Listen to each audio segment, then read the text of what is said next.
এবার দেখুন, এই পৃথিবী কিন্তু কোনো বিচ্ছিন্ন কোনো জিনিস নয়। আমরা যেমন একটা পরিবারের অংশ, আমাদের এই যে শিখলে রয়েছেন, শিখল বাজাচ্ছেন বনমালী দা, ইনিও একজন পরিবারের অংশ। তার সঙ্গে পারকাশনে রয়েছেন ঝুমাদি, তারও একটি পরিবার রয়েছে। এদিকে রয়েছে একদম বাচ্চা মেয়ে শুভশ্রী, আমাদের কন্যা সম, স্যারের কাছে গান শিখছে, তারও একটি পরিবার রয়েছে। আমার গানের স্যার প্রদীপ স্যার, তো তারও পরিবার রয়েছে। আপনাদের সবার প্রত্যেকের পরিবার রয়েছে। সেরকম এই পৃথিবীরও কিন্তু একটি পরিবার আছে বিজ্ঞানের ভাষায়, যার নাম হচ্ছে সোলার সিস্টেম, সৌরজগৎ।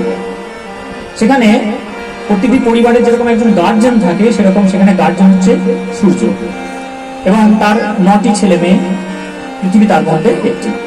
তো এই সবাই কিন্তু ওই সূর্যের চারপাশে চক্কর মারছে। তো পৃথিবীর বেগটা আমি বললাম 1,07,000 কিলোমিটার প্রতি ঘন্টায় পৃথিবী সূর্যের চারদিকে চক্কর মারছে।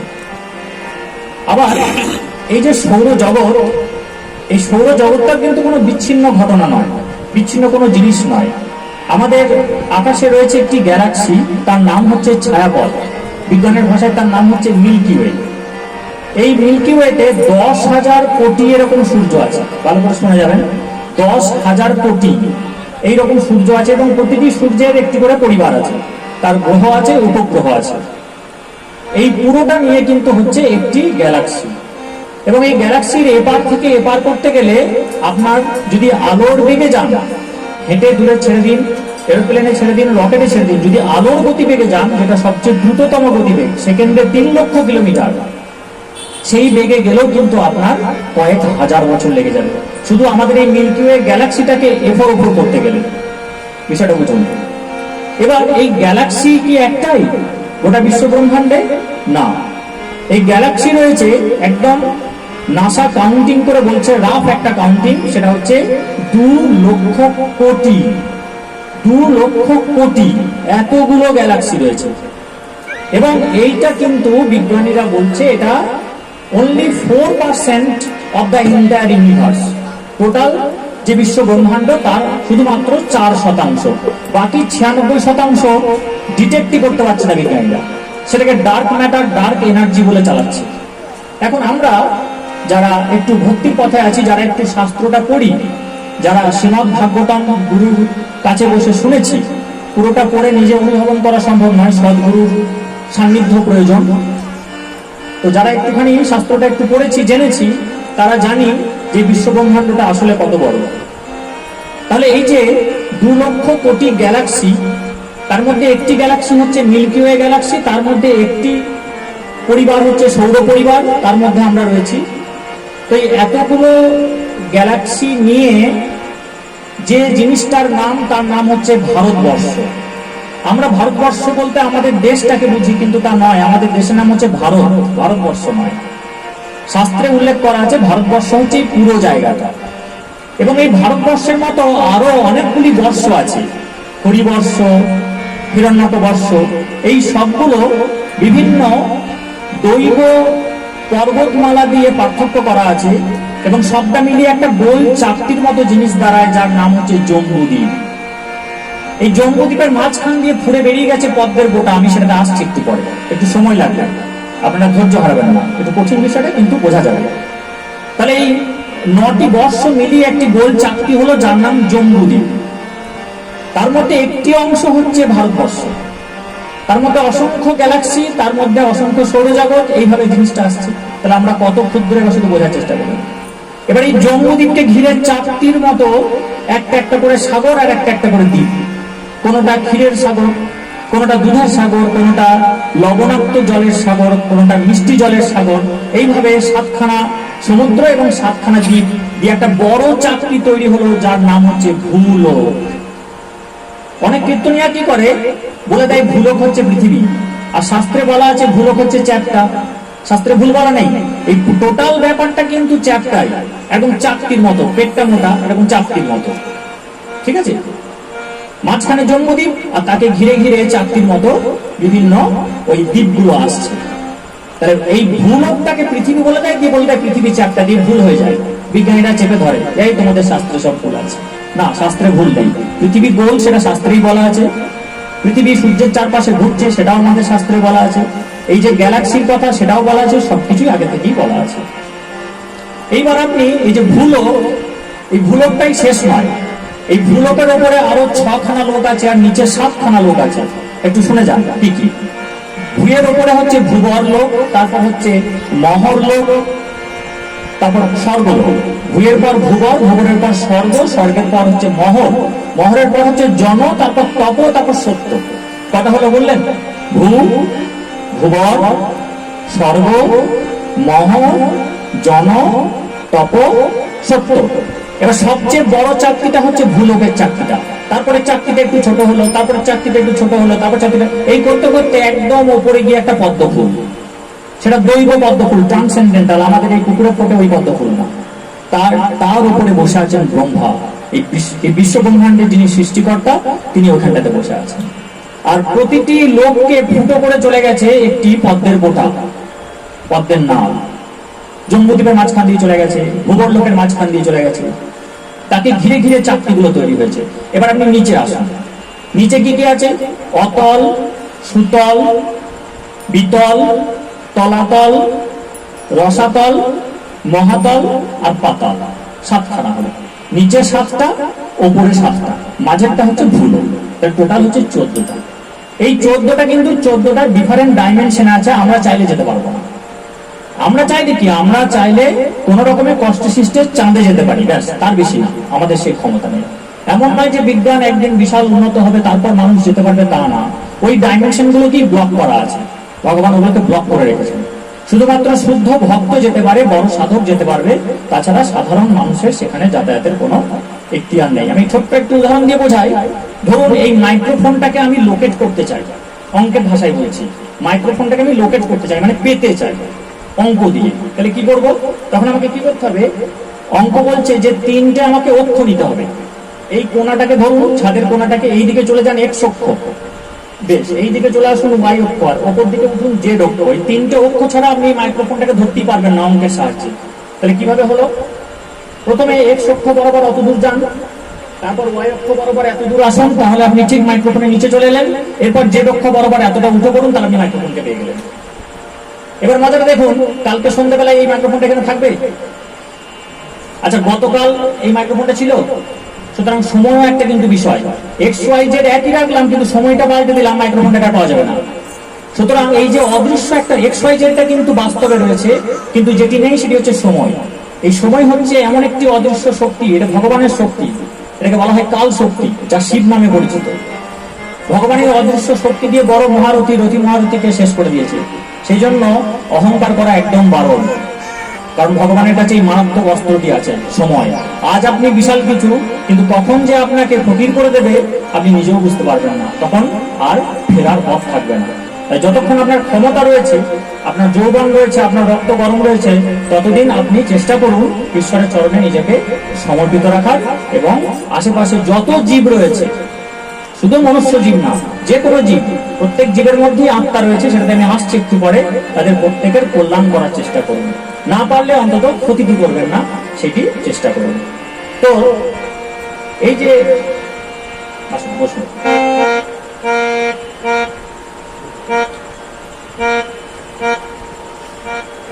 আচ্ছা, এবার তাহলে আমরা বিশ্ব ব্রহ্মাণ্ডের আকারটা পেয়ে গেছি। মাঝখানে যে ভূলোক সবচেয়ে বড় চাকতি, নিচের দিকে যত আসছে ছোট হয়ে আসছে, অতল, বিতল, সুতল, তারপর তলাতল, মহাতল, রসাতল, পাতাল, ছোট হয়ে হয়ে এসে ছোট হয়ে গেল। আর ওপর দিকে ওইগুলো ছোট হয়ে গেল, দিয়ে একটা ডিম্বাকৃতি আকার নিল। পুরোটাকে পেঁচিয়ে আছে আমাদের যিনি শেষ নাগ, তিনি পেঁচিয়ে আছেন, দিয়ে আকৃতি ধারণ করেছেন। এবার এই পদ্মের গোটাটা কিন্তু তৈরি হচ্ছে কোথা থেকে? গর্ভদাক্ষায়ী বিষ্ণুর নাভি কমল থেকে, নাভি থেকে তৈরি হচ্ছে, সেইখান থেকে সৃষ্টি হলো। আমরা তর্ক করি নিজেদের মধ্যে, ব্রহ্মা বড় না বিষ্ণু বড় না মহেশ্বর বড়। সেই বিষ্ণু কোন বিষ্ণু সেটা আমাদের জানতে হবে। আসলে বিষ্ণু আছে 3 প্রকার: কর্ণদোক্ষায়ী বিষ্ণু, গর্ভদোক্ষায়ী বিষ্ণু এবং ক্ষীরদোক্ষায়ী বিষ্ণু। এই যে বিশ্ব ব্রহ্মাণ্ডের আকারটা দিলাম, এই বিশ্ব ব্রহ্মাণ্ডটা তৈরি হচ্ছে কিন্তু গর্ভদোক্ষায়ী বিষ্ণুর নাভি থেকে। অর্থাৎ একটা বিশ্ব ব্রহ্মাণ্ড, তার ঠিক নিচে লেগে আছে একটি গর্ভদোক্ষায়ী বিষ্ণু। আর ওই যে ক্ষীর সাগরের কথা বললাম ব্রহ্মাণ্ডের ভিতরে, সেই জম্বুদ্বীপে, সেই ক্ষীর সাগরে রয়েছেন ক্ষীরদোক্ষায়ী বিষ্ণু। এই ক্ষীরদোক্ষায়ী বিষ্ণুকেই দায়িত্ব দেওয়া আছে সমস্ত কিছু তৈরি করার। অর্থাৎ ব্রহ্মাকে উনি তৈরি করবেন, উনি তৈরি করবেন মহেশ্বরকে। এগুলো হচ্ছে গুণ অবতার। এছাড়া যত লীলা অবতার আছে, যত আবেশ অবতার আছে, সব কিন্তু এই ক্ষীরোদকশায়ী বিষ্ণু তৈরি করা। ক্ষীরোদকশায়ী বিষ্ণুকে কে তৈরি করেছে? তৈরি করেছে গর্ভদকশায়ী বিষ্ণু। গর্ভদকশায়ী বিষ্ণুকে কে তৈরি করেছে? তৈরি করেছে পরমদকশায়ী বিষ্ণু, যিনি কজাল ওশেনে আছেন, কারণ সাগরে যিনি রয়েছেন। এবার এই ক্ষীরোদকশায়ী বিষ্ণু প্রতিটি জীবের হৃদয়ে অবস্থান করেন। ভগবান বলছেন যে আমি প্রতিটি জীবের হৃদয়ে, আমার জীব শক্তি আত্মা যেমন রয়েছে, আমি নিজে পরমাত্মা রূপে আমি প্রতিটি জীবের হৃদয়ে অবস্থান করি এবং সবকিছু পরিচালনা করি। কি বলছেন? ঈশ্বর সর্বভূতানাম হৃদয়ে অর্জুনা তিষ্ঠতি ভ্রময়া সর্বভূতানি যন্ত্ররূধানি মায়ায়া।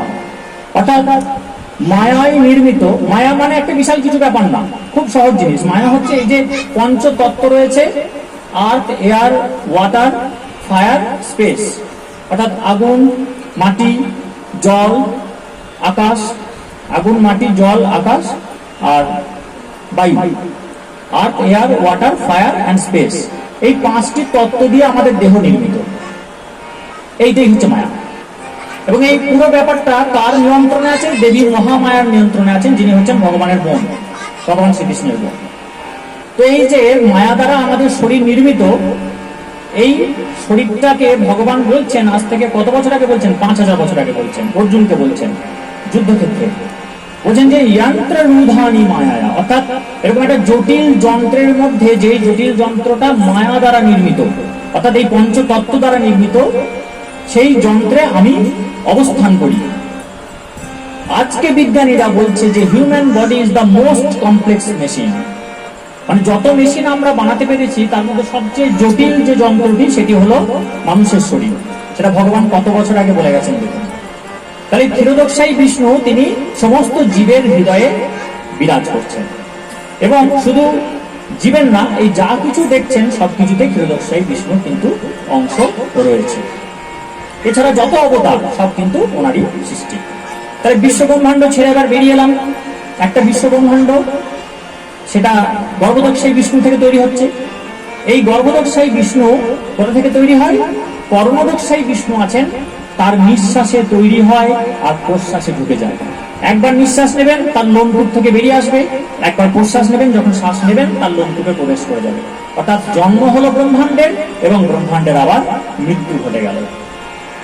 এবার এই পরমদকশায়ী বিষ্ণু তৈরি হচ্ছে কোথা থেকে সেটা দেখতে হবে। ভগবান শ্রীকৃষ্ণ থেকে এবার আসি। উনি হচ্ছেন টপ মোস্ট ডাইমেনশনে আছেন, সবার উপরে আছেন, 64টি গুণের অধিকারী, অর্থাৎ 64 ডাইমেনশন। আমরা এক্ষুনি কটা ডাইমেনশনের কথা আলোচনা করলাম? 4খানা, এক্স, ওয়াই, জেড, উঠলাম এখানটা জেড, আর একটা হচ্ছে সময়। 4খানা ডাইমেনশনের কথা বললাম। বাকি 7টা সম্পর্কে এখনো কোনো ধারণাই করতে পারিনি বিজ্ঞানীরা। সেই 64টা ডাইমেনশন নিয়ে তৈরি হয়েছে ভগবানের গোলকধাম। অর্থাৎ সেখানে সাধারণ মানুষের প্রবেশ যে নিষেধ, তারা যে যোগটা করতে পারবে না, সেটা খুব সহজেই এখান থেকে অনুমান করা যায় যে আমরা চাইলে কিন্তু ভগবানকে পাবো না অত সহজে। সহজ সরল মন নিয়ে ভগবানকে ডাকলে ভগবান কিন্তু এসে ধুলোই গড়াগড়িও দিতে পারে, কিন্তু আপনার যদি ত্রুটি থাকে তাহলে শত সাধনাতেও কিন্তু আপনি ভগবানকে পাবেন না। কারণ এই যে বললাম, তিনি একদম টপ মোস্ট অর্ডারে রয়েছেন, 64 ডাইমেনশন দিয়ে তার ধাম রচিত।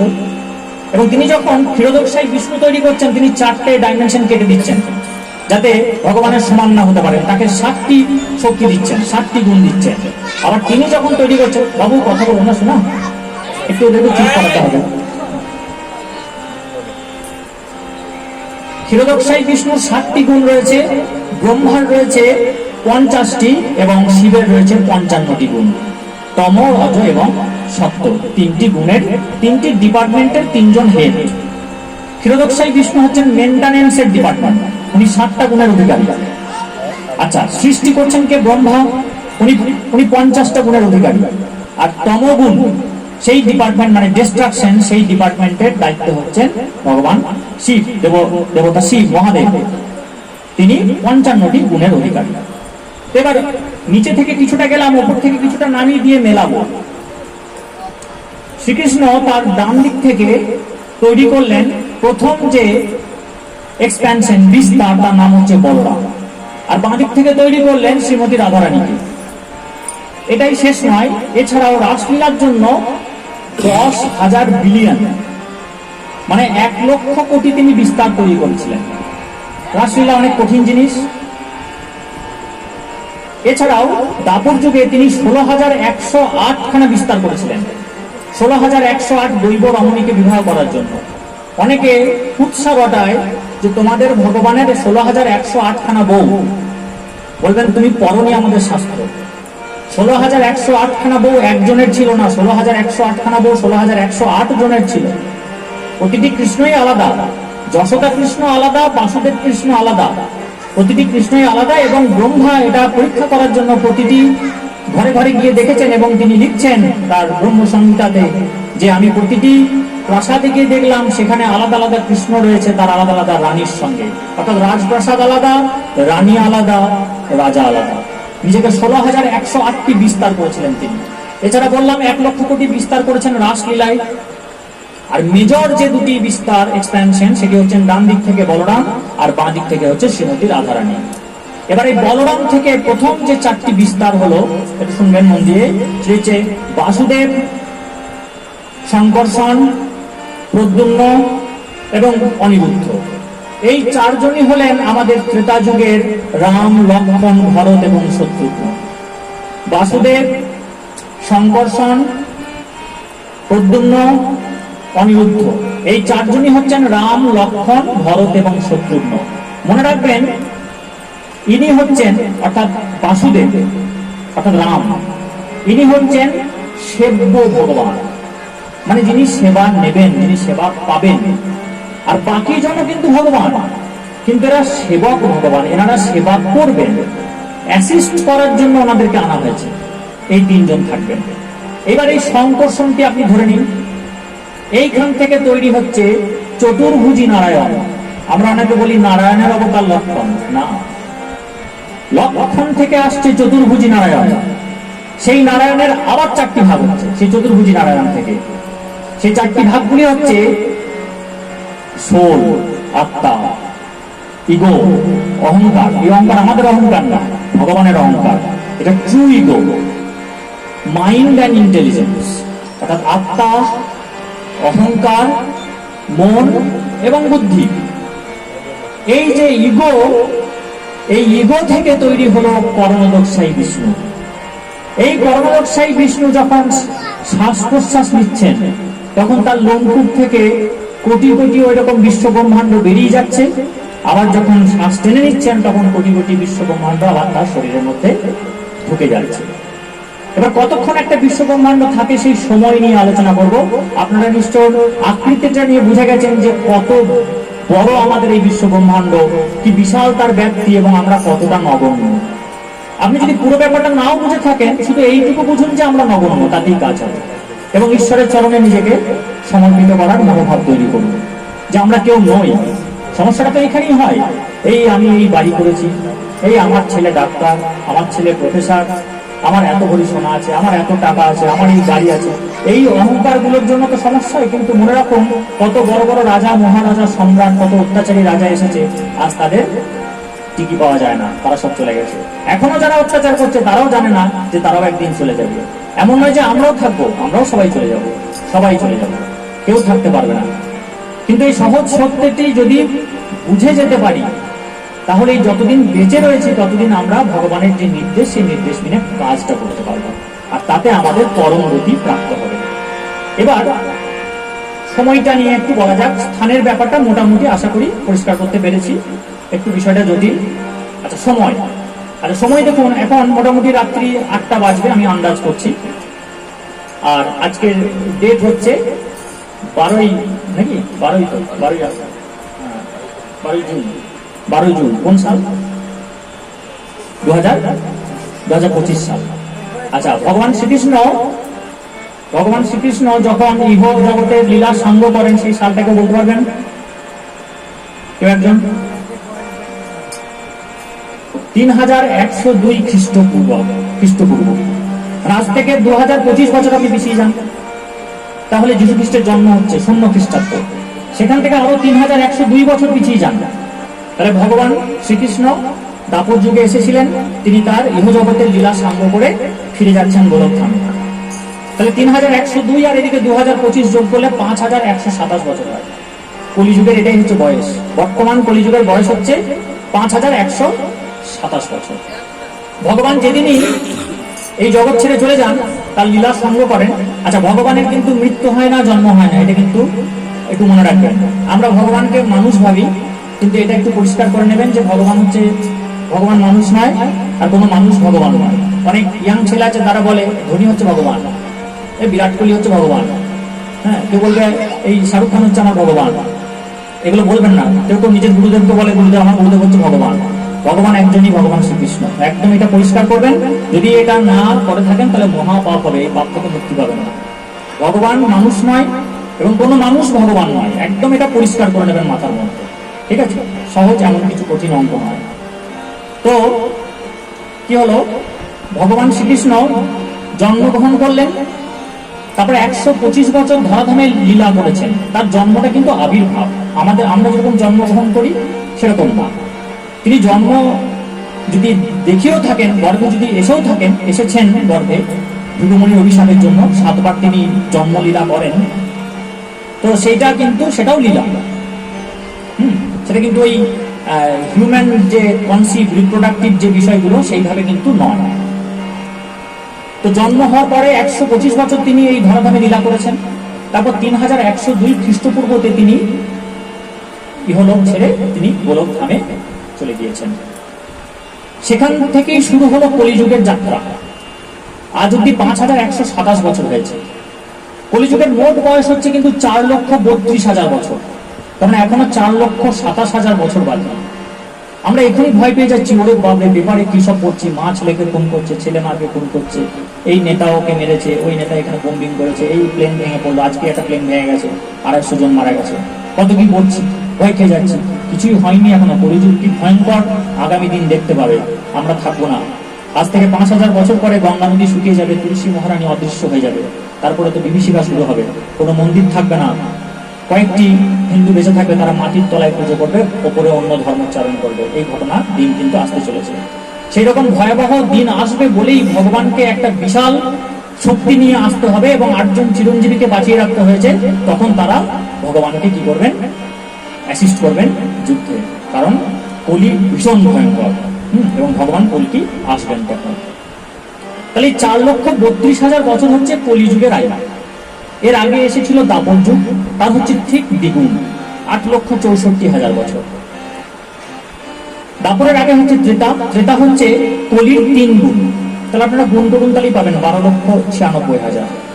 আচ্ছা, এরপর সত্যযুগ। সবার প্রথমে আপনারা গুণ করুন 4 দিয়ে, 4,32,000কে দেখুন পাবেন 17,28,000। সবটা যোগ করলে হবে 43,20,000। এই 4টে যুগকে একত্রিত করলে দাঁড়ায় একটি চতুর্যুগ বা মহাযুগ। সত্য, ত্রেতা, দাপর, কলি। 17,28,000 বছর, 12,96,000 বছর, 8,64,000 বছর এবং 4,32,000 বছর যোগ করলে আসবে 43,20,000 বছর।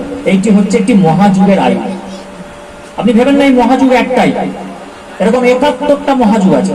71 তার মধ্যে এখন চলছে 28তম মহাযুগ, অর্থাৎ সত্য, ত্রেতা, দাপর, কলি শেষ হয়ে গেল, সত্য, ত্রেতা, দাপর, কলি শেষ হয়ে গেল, সত্য, ত্রেতা, এই করে 28তমতে আমরা রয়েছি। 28তম মহাযুগের কলিযুগে আমরা রয়েছি। 5127 বছর কলিযুগের বয়স, আর যেটা গ্রেগরিয়ান ক্যালেন্ডার তাতে 2025 সাল। এবার এই 71টি মহাযুগ নিয়ে একটি মন্বন্তর, এক একটি মন্বন্তরের দায়িত্ব আছেন এক একজন মনু। সেই মনু আবার 14টা মনু আছে 14টা মন্বন্তরের জন্য। সেই মনু আবার ক্ষীরোদকশায়ী বিষ্ণু থেকেই তৈরি হয়, মন্বন্তর অবতার বলা হয়। তাহলে 71টা মহাযুগ নিয়ে একটি মন্বন্তর, 14টি মন্বন্তর নিয়ে হবে একটি কল্প, 2টি কল্প নিয়ে হবে ব্রহ্মার একদিন, আমাদের একদিন না, ব্রহ্মার একদিন। এরকম ব্রহ্মার যদি 365 দিন হয় তবে হবে ব্রহ্মার 1 বছর। কি বিশাল আকার নিচ্ছে আপনি দেখুন। এরকম 100 বছর ব্রহ্মা বাঁচেন। তাহলে কি হলো, 43,20,000 বছর হচ্ছে একটি মহাযুগের আয়ু। সেইটা 71 বার হবে তবে একটি মন্বন্তর, সেরকম 14 বার হবে তবে একটি কল্প, সেরকম 2টি হলে একটি দিন, 365 দিন হলে ব্রহ্মার 1 বছর। আর যখন এরকম 100টা বছর হবে তখন ব্রহ্মার আয়ু শেষ হবে, অর্থাৎ ওই ব্রহ্মাণ্ড কর্ণদক্ষায় বিষ্ণুর প্রশ্বাসের মাধ্যমে শরীরের মধ্যে ঢুকে গেল, আবার নতুন বেরোবে। এটা যখন একত্রিত করা হয়, যখন গুণ করে ক্যালকুলেটারে কেউ যদি টেপো তাহলে দেখতে পাবে এটা দাঁড়াবে 3,13,46,000 বছর, না 46,000 কোটি বছর। 3,13,46,000 কোটি বছর, এত বছর হচ্ছে একটা ব্রহ্মাণ্ডের আয়ু। তাহলে ব্রহ্মাণ্ড কত বড় সেটা বোঝালাম, ব্রহ্মাণ্ডের আয়ুটা কত বড় সেটা বোঝালাম। আর আমরা বাঁচি কত? 70, বড় জোর 80। খুব যদি শরীরে স্ট্যামিনা থাকে, রোগ যদি না থাকে, তাহলে 100 বছর। আর ব্রহ্মাণ্ডের আয়ু দেখুন। তাহলে আমরা কেউ নই তো, না স্থানের বিচারে না কালের বিচারে। তাহলে অন্তত এই জিনিসটি বিচার করে অহংকার ত্যাগ করব। কারণ অহংকার ত্যাগ না করা অবধি ভগবান কিন্তু তার জায়গাতে, তার যে বাউন্ডারি সেখানে ঢুকতেই দেবে না। কারণ বাউন্ডারিটা প্রহরায় আছে যোগমায়া, যোগমায়া কিন্তু ঢুকতেই দেবে না। বোঝা গেল?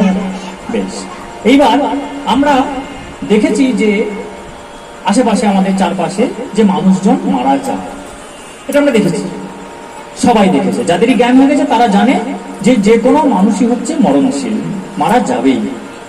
আমরা জন্মাতেও দেখেছি। তার মানে জন্ম এবং মৃত্যুটা যে খুবই স্বাভাবিক একটা বিষয়, সেটা আমরা কিন্তু সবাই জানি।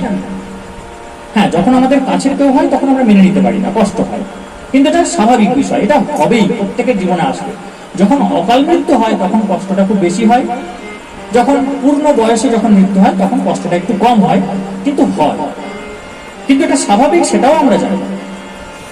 কিন্তু ভগবান কি বলছেন দেখুন, ভগবান তার শ্রীমুখ থেকে যে বাণী বলেছিলেন অর্জুনকে, তার 2য় অধ্যায়ে 12 নম্বর শ্লোকে ভগবান বলছেন, নত্বেবাহং জাতু নাশং নত্বাং নেমে জনহিপাহ ন চৈব ন ভবিষ্যমঃ সর্বে বয়ং অতঃ পরম। অর্থাৎ, never there was a time when I did not exist, nor you, nor all these things, nor in the future shall any of us cease to be. এর মানে হচ্ছে যে অর্জুন, এমন কোন সময় ছিল না যে তুমি ছিলে না, এমন কোন সময় ছিল না যে আমি ছিলাম না। নত্বে বাহম মানে এমন কোন সময় ছিল না যে আমি ছিলাম না। ভগবান বলছেন যে তিনি ছিলেন না, এমন কোন সময় ছিল না, অর্থাৎ তিনি সবসময় ছিলেন। নত্বাং মানে না তুমি ছিলে না। নেমে জনধিবাহা, জনধিপা মানে জনের অধীন, মানে রাজা। মানে এখানে যতজন রাজা উপস্থিত হয়েছে তারাও যে আগে ছিল না সেটাও নয়, তার আগে ছিল, এখনো আছে, পরেও থাকবে। রাজা বলতে কারা? দেখুন, আগেকার দিনে যে সমস্ত রাজা ছিল এই রামায়ণ মহাভারতের সময়, তারা ছিলেন সবাই চক্রবর্তী সম্রাট। অর্থাৎ সেখানে কোনোদিন সূর্যাস্ত হতো না। অর্থাৎ রাজ্যটা এত বড়, সাম্রাজ্যটা এত বড়। আমাদের নিজের দেশ, নিজের সংস্কৃতি আমাদের ভালো লাগে না, আমাদের সবকিছু বিদেশি ভালো লাগে। ইংরেজদের কথাটা আমরা বলি লোককে, the sun never sets in the British Empire, the sun never sets in the British Empire। মানে ব্রিটিশরা সব জায়গায় কবজা করে ফেলেছিল, তো ফলে কোথাও অন্ধকার হলে অন্য কোথাও একটা সূর্য উঠে পড়তো, সেই জন্য ওরা এরকম দম্ভ ভরে এই কথাটি বলেছিল। আজকে যেমন নিশ্চিহ্নের পথে ব্রিটেন, ইংল্যান্ড, তোরা বলতো যে আমাদের সাম্রাজ্যে কখনো সূর্যাস্ত হয় না। কিন্তু দেখুন, আমাদের শাস্ত্রেই আছে, আমাদের সংস্কারই আছে, আমাদের সনাতন ধর্মেই আছে চক্রবর্তী সম্রাটের কথা। অর্থাৎ সেখানে তার সাম্রাজ্য এত বড় যে সেখানে কি হতো না, সূর্যাস্ত যেত না। কোনো একদিকে সূর্য ডুবলে অন্য একদিকে সূর্য উঠে যেত। তো আমাদের যে হিন্দু যে রাজারা ছিল, বড় বড় যে সম্রাট ছিলেন, রাজা দশরথ, রাজা পৃথু, সুদূর ইরান থেকে এদিকে ইন্দোনেশিয়া অব্দি ছিল আমাদের সাম্রাজ্য। ইরান থেকে ইন্দোনেশিয়া। আপনার যদি মনে হয় এই তাই হয় নাকি, ইরানে তো অন্য ধর্মের মানুষরা থাকে, তাহলে আপনাকে মনে করি যে একটা ছোট্ট ঘটনা। আপনারা যদি পুরীর সূর্য মন্দির গিয়ে থাকেন, সেই সূর্য মন্দিরে একটি গাইড নিয়ে তার ইতিহাসটা শুনবেন। যদি গাইড নেওয়া সম্ভব না হয়, যদি ওখানে যাওয়াও সম্ভব না হয়, আপনি ইউটিউবে ভিডিওটা দেখবেন, সেখানে ইতিহাসে কি বলছে। ওই পুরীর যে রাজা, তিনি চাইছিলেন একটা প্যারালাল অ্যাডমিনিস্ট্রেশন করার। অর্থাৎ কি সমস্যা হচ্ছিল, জগন্নাথ দেব ওখানে এত বিখ্যাত, তার এত জনপ্রিয়তা, যে ওই মন্দির যাদের নিয়ন্ত্রণে পান্ডারা, সেই পান্ডারা সাংঘাতিক প্রভাবশালী এবং ক্ষমতাশালী ছিল। তাই রাজার কথা ওখানে খুব একটা চলতো না, এটা রাজার ইগোতে লাগছে। তা রাজা চাইছেন আমিও একটা মন্দির তৈরি করব, সেটিও হবে অলৌকিক। সেখানে জগন্নাথ দেবের মতো এরকম মহিমাশালী হয়তো আমি মূর্তি তৈরি করতে পারবো না, তার যে লীলাগুলি আছে সেই লীলা তৈরি করতে পারবো না, কিন্তু আমি বিজ্ঞানের সাহায্যে এমন একটি চমক করব যে কাতারে কাতারে মানুষ ওখানে ছুটে যাবে। তিনি কি করলেন, তিনি আফ্রিকা থেকে একটি চুম্বক নিয়ে আসা করালেন।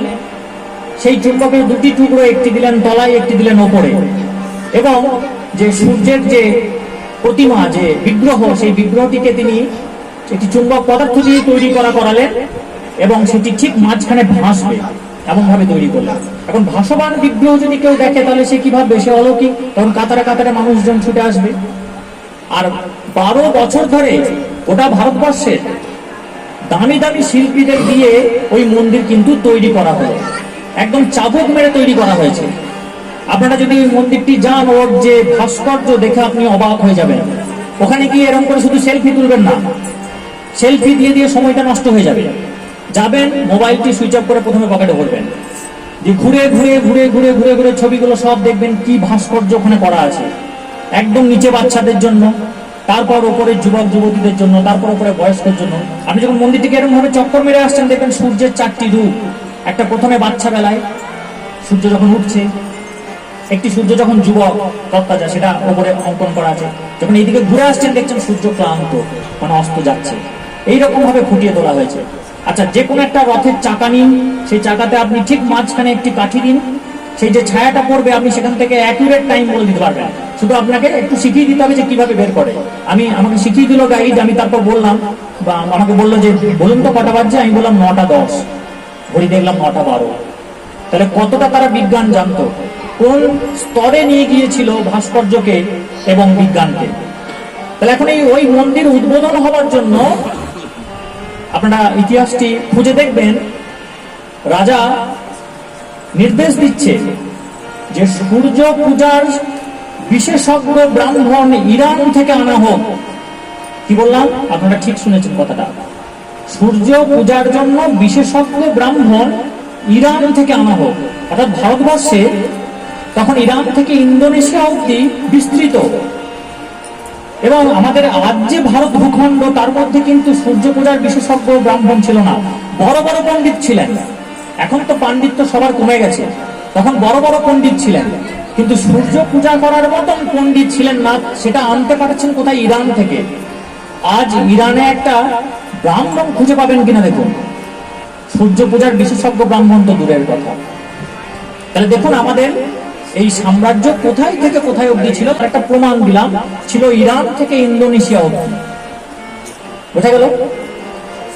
এই সমস্ত রাজ্যের চক্রবর্তী সম্রাটের আন্ডারে, অধীনে প্রচুর রাজা ছিলেন।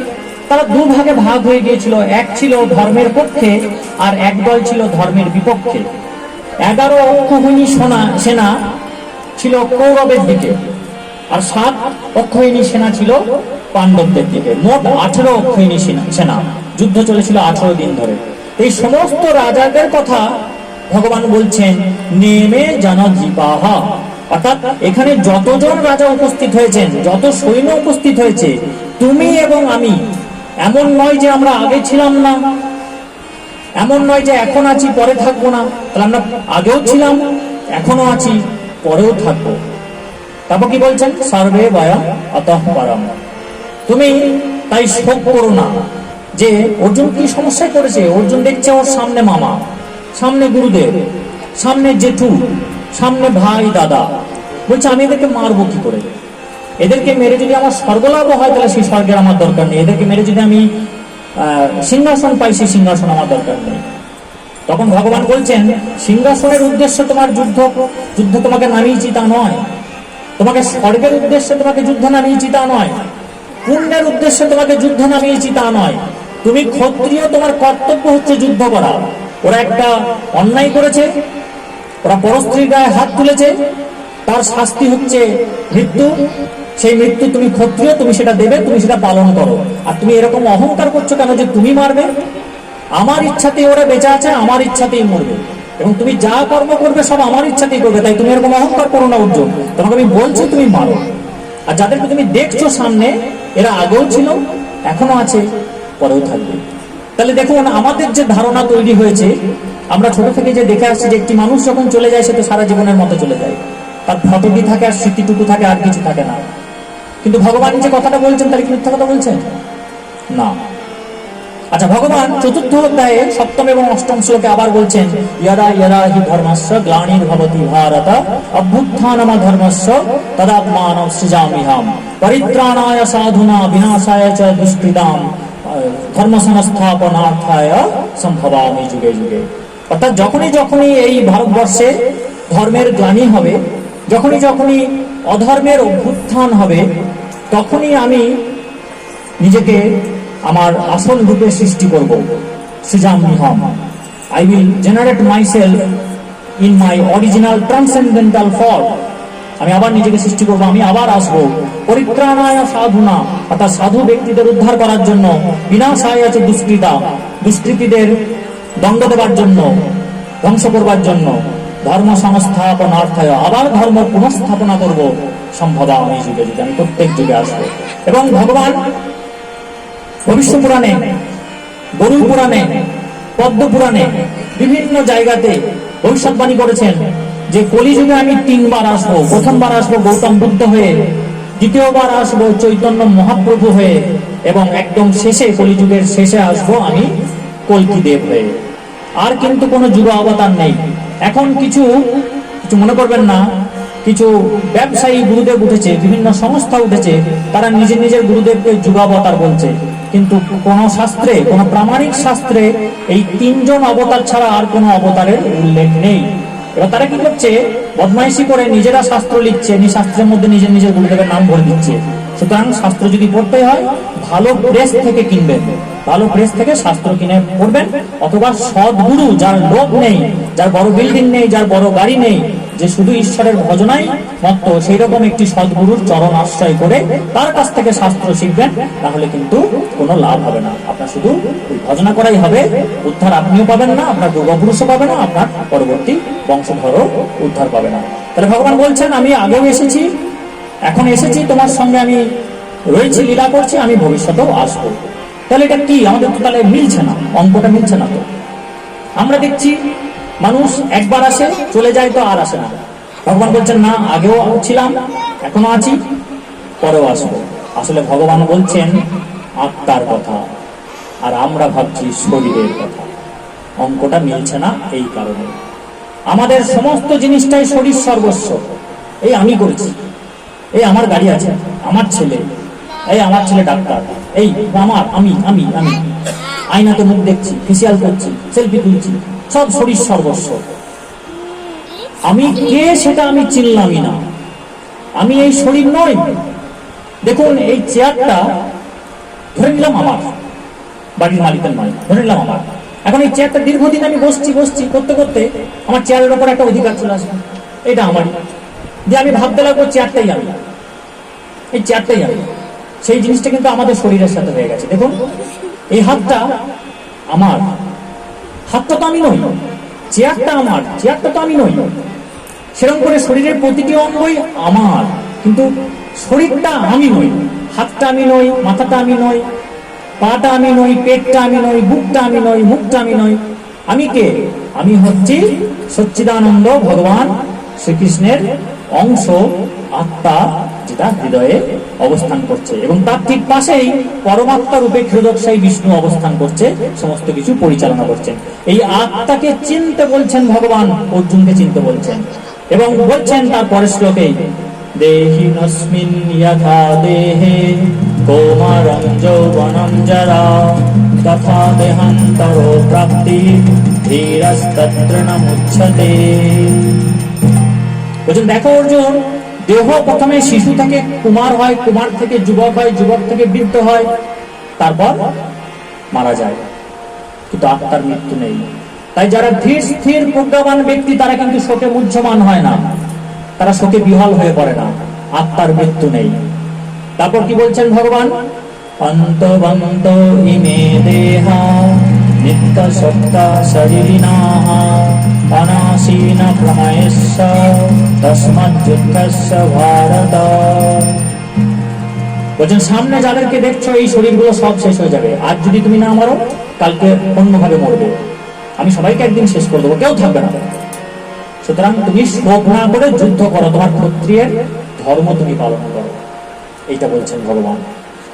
তারপর বলছেন কি, না জায়তে মৃয়তে বা কদাচি নায়ং ভূত ভবিতা বান ভূয়া অজোষ নিত্য শাশ্বত ভয়ং পূর্ণা না হন্যতে হন্যমানে শরীরে। এইটা খুব গুরুত্বপূর্ণ শ্লোক।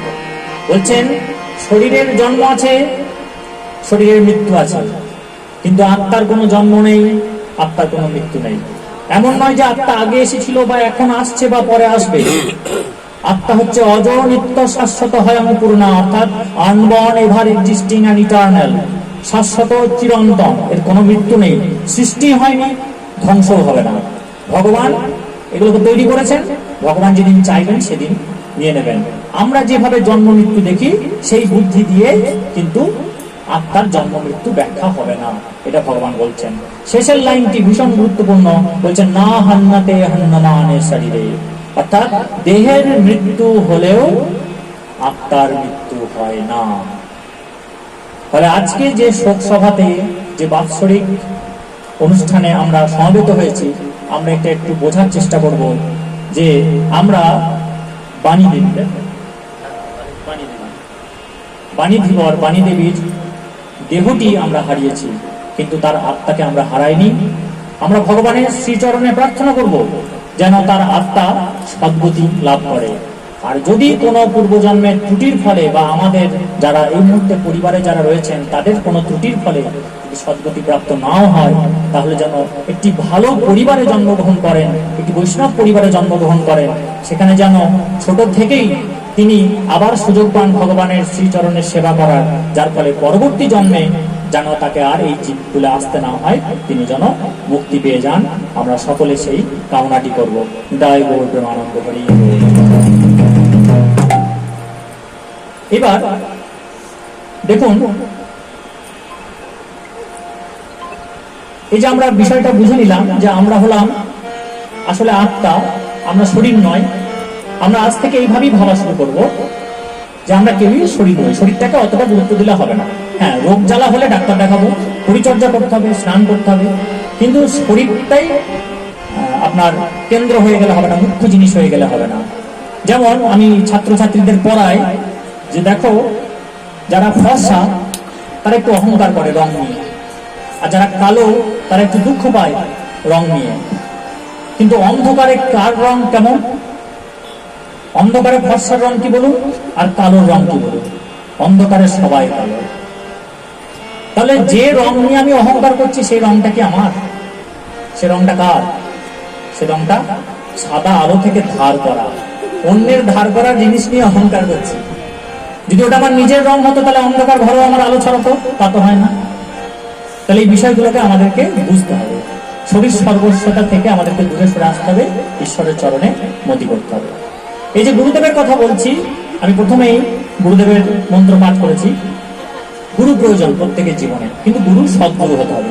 গুরু একাধিক হতে পারে, কোনো ব্যাপার নেই যে একজন গুরুদেব হতে হবে, একের বেশি গুরুদেব হলে সেটা অন্যরকম, তা না। গুরুদেব হওয়ার একটি শর্ত আছে, সেই শর্ত কিন্তু বলে দিচ্ছেন কে? চৈতন্য মহাপ্রভু। আচ্ছা, আমার গুরুদেব কয়টি? আমি এখনো দীক্ষা নিইনি, কিন্তু আমার গুরুদেব হচ্ছে 7-এরও বেশি। তার মধ্যে 3 জন আপনারা শুনলে অবাক হবেন। 3 জন আমার হাঁটুর বয়সী, আমার ছাত্র, অরিত্র মণ্ডল, স্বপ্নীল নায়েক এবং ঋতুজিৎ পাল। আমি প্রতিটি আসরে এদের নাম করি, তার কারণ আমার যখনই কোনো জায়গায় খটকা লাগে এই 3 জনের কাছে আমি প্রশ্ন জিজ্ঞাসা করি। ওরা কিন্তু শাস্ত্রে এতটাই জ্ঞান রাখে, ওরা তখনই না পারলেও আমাকে 2-3 দিন পর বই ঘেটে, বিভিন্ন শাস্ত্র ঘেটে আমাকে সঠিক উত্তরটি দেয়। সবসময় সঠিক হয় না, 3 জনের আলোচনার মাধ্যমে, এবং আমিও সেখানে কিছু যুক্ত করি, পড়াশোনাও করি সবাই মিলে, করে একটা জায়গায় দাঁড়ায়।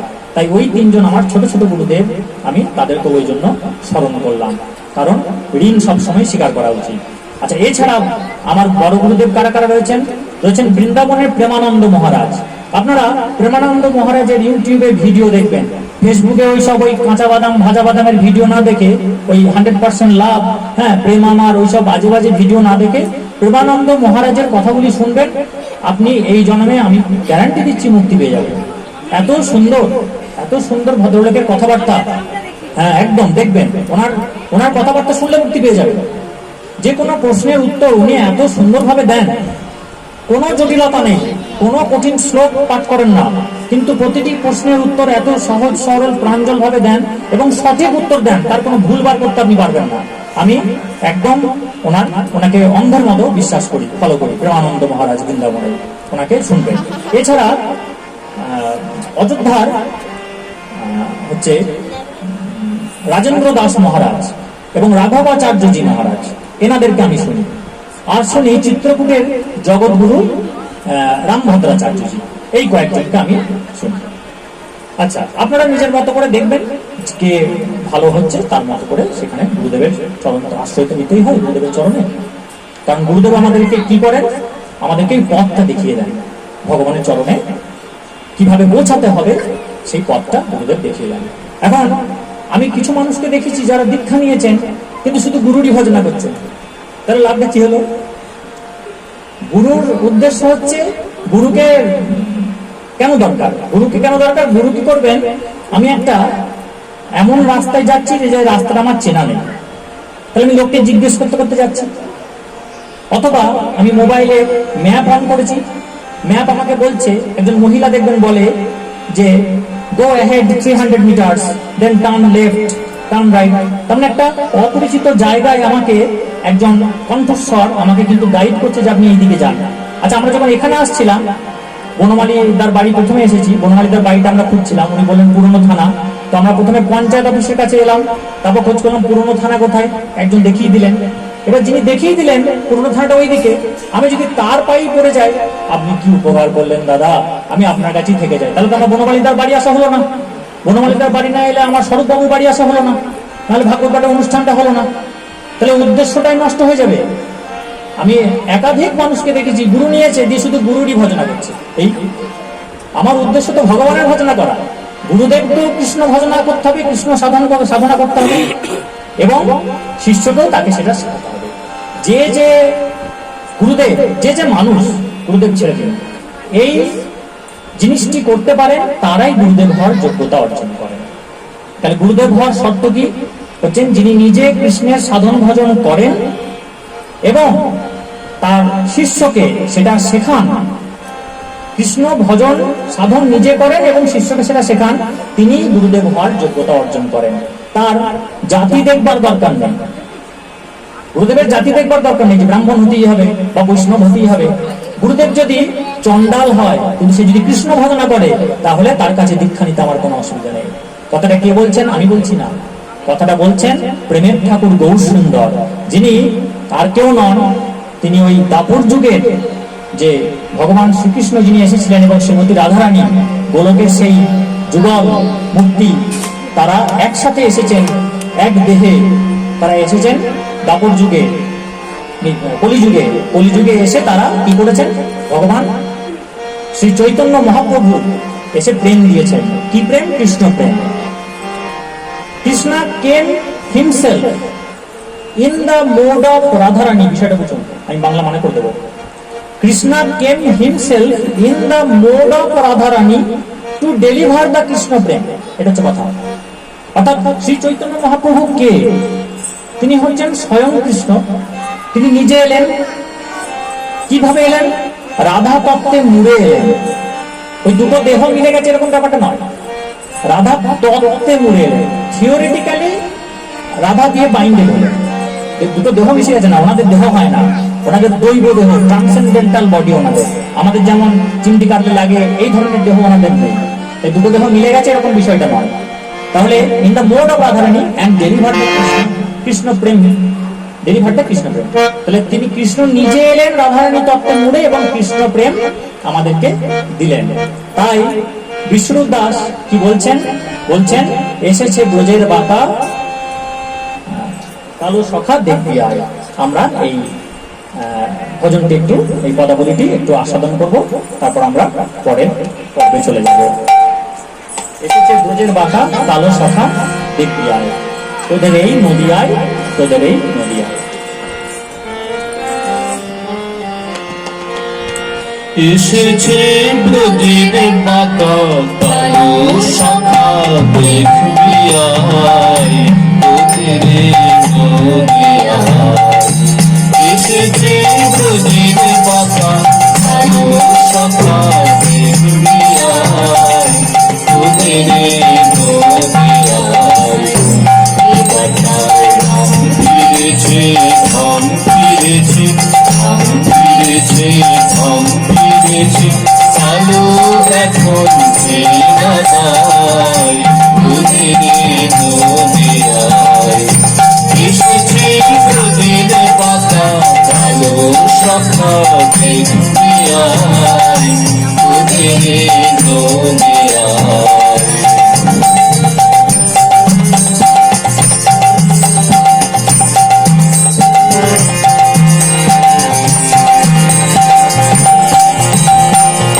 তার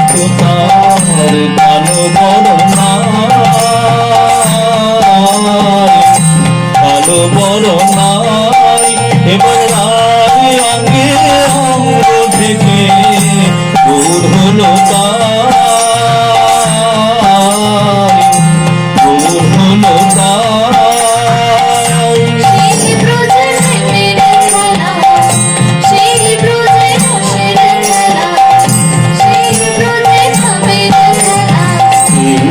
এসেছে তাই তোদের নদিয়ায়। এসেছে তোদের বাঁকা কালো সখা দেখবি আয়, তোদের নদিয়ায়।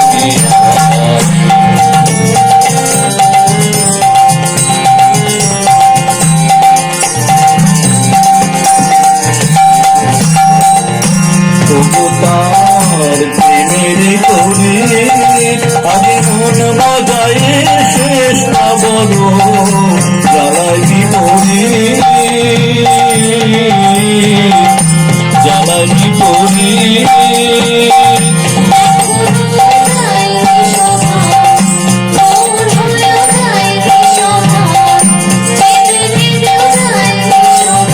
তুমি পাবি পরিচয়, তোদের নদিয়ায়। এসেছে তোদের বাঁকা কালো সখা দেখবি আয়, তোদের নদিয়ায়।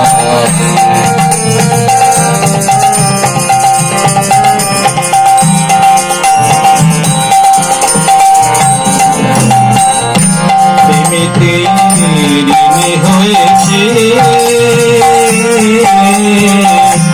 ঋণী হয়েছে, তাই তার হাতে বাঁশি কেড়ে নিয়ে বিদায় দিয়েছে,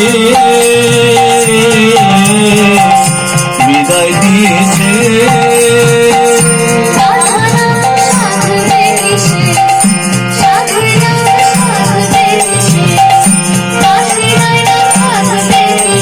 বদন তাই গুণ গায়, তোদের নদিয়ায়। এসেছে তোদের বাঁকা কালো সখা দেখবি আয়, তোদের নদিয়ায়।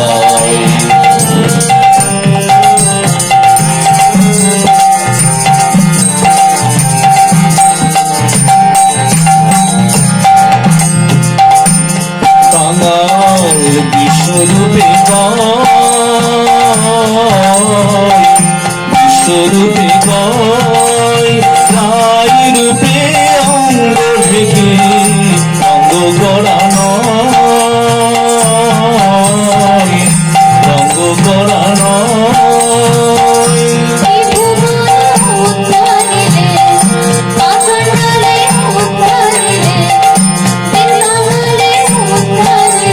তবে খালা শ্রীনিবাই তোদের নদিয়ায়। এসেছে তোদের বাঁকা কালো সখা দেখবি আয়, তোদের নদিয়ায়। এবার তার রং ফিরেছে, ঢং ফিরেছে, ঢং ফিরেছে।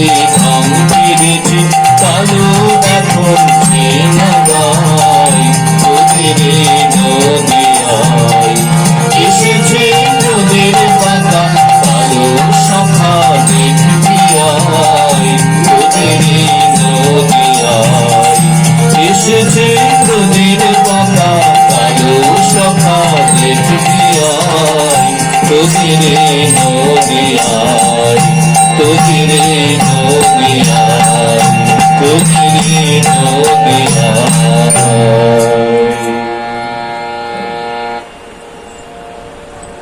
গৌরাঙ্গ মহাপ্রভু যে আসবেন তার উল্লেখ কিন্তু ভবিষ্য পুরাণে রয়েছে, গরুড় পুরাণে রয়েছে, পদ্ম পুরাণে রয়েছে ইত্যাদি অনেক পুরাণে রয়েছে, যে পুরাণগুলি কিন্তু আজ লেখা হয়নি, যে কেউ এখন লিখে দিয়েছে। এগুলি সত্য যুগে লেখা হয়েছে, তখন তো লেখার ব্যাপার ছিল না, তখন ওই ভগবান বলেছেন, তারপর সেগুলো বিভিন্ন গুরুকুলে গুরু শিষ্যকে বলেছেন, শিষ্য তার শিষ্যকে গানের মাধ্যমে মুখস্থের ব্যাপারটা ছিল, তারপর আস্তে আস্তে কি হয়েছে লেখার ব্যাপারটা পরে এসছে। তো সেই যুগে আজ থেকে প্রায় 40 লক্ষ বছর আগে এগুলি কিন্তু বলে গিয়েছিলেন ভগবান। ভগবান বলছেন যে আমি আসবো, সত্য যুগে বলছেন কলিযুগের কথা যে আমি আসবো। অর্থাৎ যারা অস্বীকার করে গৌরাঙ্গ মহাপ্রভুকে ভগবান রূপে, উনি ভগবান নন, তারা কিন্তু ভুল করেন। অনেকে বলেন মহাপুরুষ, এই বলে এড়িয়ে যান, কিন্তু না, মহাপুরুষ তো উনি বটেনি, কিন্তু উনি হচ্ছেন স্বয়ং ভগবান। তো একটি শ্লোকের উল্লেখ আমি করব, শ্লোক আছে শতাধিক প্রমাণ, একটি উল্লেখ আমি করবো যেটি ভবিষ্য পুরাণে রয়েছে।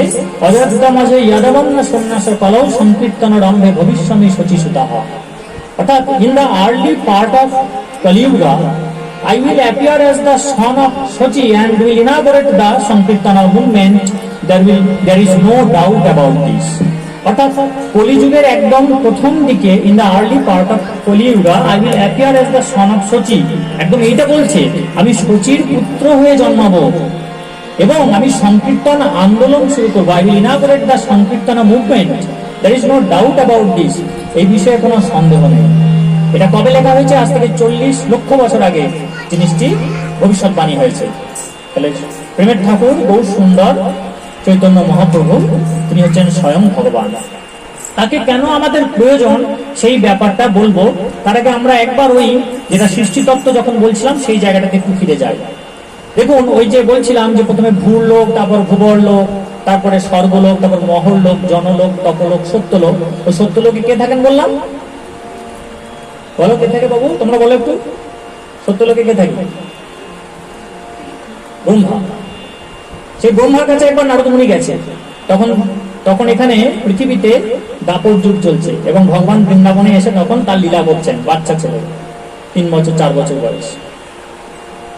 তো নারদ মুনি গিয়ে বলছে যে ব্রহ্মা শুনেছেন, হে ব্রহ্মা আপনি শুনেছেন যে ভগবান স্বয়ং এসেছেন এবং বৃন্দাবনে লীলা করছেন? বলছি হ্যাঁ তাই নাকি? যে যান দেখে আসুন, আমি দেখে এলাম, কি অসাধারণ লীলা, আপনি একবার যান দেখে আসুন। ব্রহ্মা নেমে আসছে ওখান থেকে, সত্য তপ জন এসব করে নেমে এসে বৃন্দাবনে এসেছে। বৃন্দাবনে এসে খোঁজ করছে যে হ্যাঁ গো শুনেছি ভগবান শ্রীকৃষ্ণ এসেছেন, তো দেখিয়ে দেবে ও তো কোথায় রয়েছে। এবার সব দেখিয়ে দিচ্ছে, তুমি এদিকে চলে যাও, ওইদিকে দেখো যমুনার পাড়ে যাবে, ওখানে দেখবে কয়েকটা বদমাইশ ছেলে আমাদের জীবন জ্বালিয়ে দিল। আর ওইদিকে প্রচুর দেখবে লাখখানেক গরু আছে, গাভী আছে, বাছুর আছে, তাদেরকে নিয়ে সারাদিন উৎপাত করছে ওইখানে চলে যাও, দেখবে ওকে তুমি পেয়ে যাবে। একটা কালো রঙের ছেলে, সবচেয়ে বদমাইশ যেটা সেটা হচ্ছে কৃষ্ণ, তোমাদের ভগবান, তুমি যাকে ভগবান বলছো, আমরা সব ভগবান বলে মানি না ওকে। এবার ব্রহ্মা যাচ্ছে, গিয়ে দেখছে আড়াল থেকে যে ঠিক তাই, একটা বাচ্চা ছেলে, কালো রং কিন্তু অপূর্ব দেখতে, তার মুখটা একবার দেখলে আর চোখ ফেরানো যাচ্ছে না। সেই ছেলেটা ধুলোতে ডিগবাজি মারছে, কখনো বন্ধুর কাঁধে চাপছে, কখনো নিজে বন্ধুকে কাঁধে চাপাচ্ছে, কখনো আম পেড়ে খাচ্ছে, কখনো বন্ধুকে আম পেড়ে খাওয়াচ্ছে, কখনো গরুর সিং ধরে দুলছে, নৃত্য করছে, এইসব নানা রকম করছে। ব্রহ্মার একটু সন্দেহ হলো যে এই এত বড় বিশ্ব ব্রহ্মাণ্ড আমি সৃষ্টি করেছি, আমাকে সৃষ্টি করেছে বিষ্ণু, বিষ্ণুকে সৃষ্টি করেছেন ভগবান শ্রীকৃষ্ণ, সে এখানে গড়াগড়ি মারবে ধুলোতে? অসম্ভব, হতে পারে না। কিন্তু নারদ মুনি বলল আবার এখানে বৃন্দাবনবাসী বলছে, তাহলে একটা পরীক্ষা করি। তো এই 9 লক্ষ গাভী এবং কৃষ্ণের যতগুলি সখা ছিল, শ্রীদাম, সুদাম, দাম, বসুদাম, সুবল, সবাইকে নিয়ে একদম ছো মেরে নিয়ে চলে গেল সত্যলোকে। সত্যলোকের একটি গিরিগুহাতে ওদেরকে অচৈতন্য করে রেখে আবার ব্রহ্মা ফিরে আসছে। এবার এখানে একটি মজার জিনিস দেখুন, এখানে বেশিরভাগ কীর্তনিয়া বলে 1 বছর পরে ব্রহ্মা ফিরে এসেছে, কিন্তু 1 বছর পরে ব্রহ্মা ফিরে আসে। ব্রহ্মা তখনই এসেছে, কিন্তু আমি একটু আগে বলছিলাম ডাইমেনশন গুলো হচ্ছে আলাদা। অর্থাৎ সত্যলোকের যে ডাইমেনশন, ভূলোকের ডাইমেনশন আলাদা। 100 বছর আগে বিজ্ঞানী আইনস্টাইন একদম অঙ্ক কষে দেখিয়ে দিয়েছেন যে যদি মহাকাশে কেউ খুব দ্রুত বেগে যায় তাহলে তার ঘড়িটা কিন্তু আস্তে ঘুরবে। এটাকে বলা হয় রিলেটিভিটি থিওরি। এটা যে কোনো বিজ্ঞানের শিক্ষককে জিজ্ঞাসা করবেন, তারা বলে দেবে। তারা ডিটেলস বলতে না পারলেও মোটামুটি আন্দাজ দিয়ে দেবে আপনাকে। এটা আবিষ্কার হয়েছে 100 বছর আগে, কিন্তু এই জিনিস আমাদের শাস্ত্রে কত লক্ষ বছর আগে লিপিবদ্ধ হয়ে রয়েছে সেটা আমরা তো বললাম আমাদের পশ্চিমের জিনিস খুব ভালো লাগে, আমাদের নিজেদের জিনিস ভালো লাগে না। নিজের ধর্মকে আমাদের ছোট করতে খুব ভালো লাগে। নিজের ধর্মকে ছোট করে আমরা প্রগতিশীল সাজতে চাই, যে কি হয় একুলো যায়, সবকিছু হারিয়ে আমরা আজকে একদম উলঙ্গ হয়ে বসে আছি। তো আমাদের শাস্ত্রে এই বিষয় কিন্তু রয়েছে। এই ঘটনার ইংরেজিতে বিজ্ঞানের ভাষায় নাম হচ্ছে টাইম ডাইলেশন। ইন্টারনেটে সার্চ করে দেখে নেবেন, বিষয় খুব জটিল। কি বলছি, ধরুন একটি সহজ উদাহরণ দিই। 2 ভাই, তাদের প্রত্যেকের বয়স 25, যমজ ছেলে। 2 ভাইয়েরই বয়স 25। একজন কি হলো, নাসার একটি রকেটে চেপে বা আমাদের ইসরোর একটি রকেটে চেপে মহাকাশে চলে গেল এবং প্রচন্ড বেগে সেটি মহাকাশে বিভিন্ন গ্রহ নক্ষত্র ঘুরে 25 বছর পর ঘুরে এলো।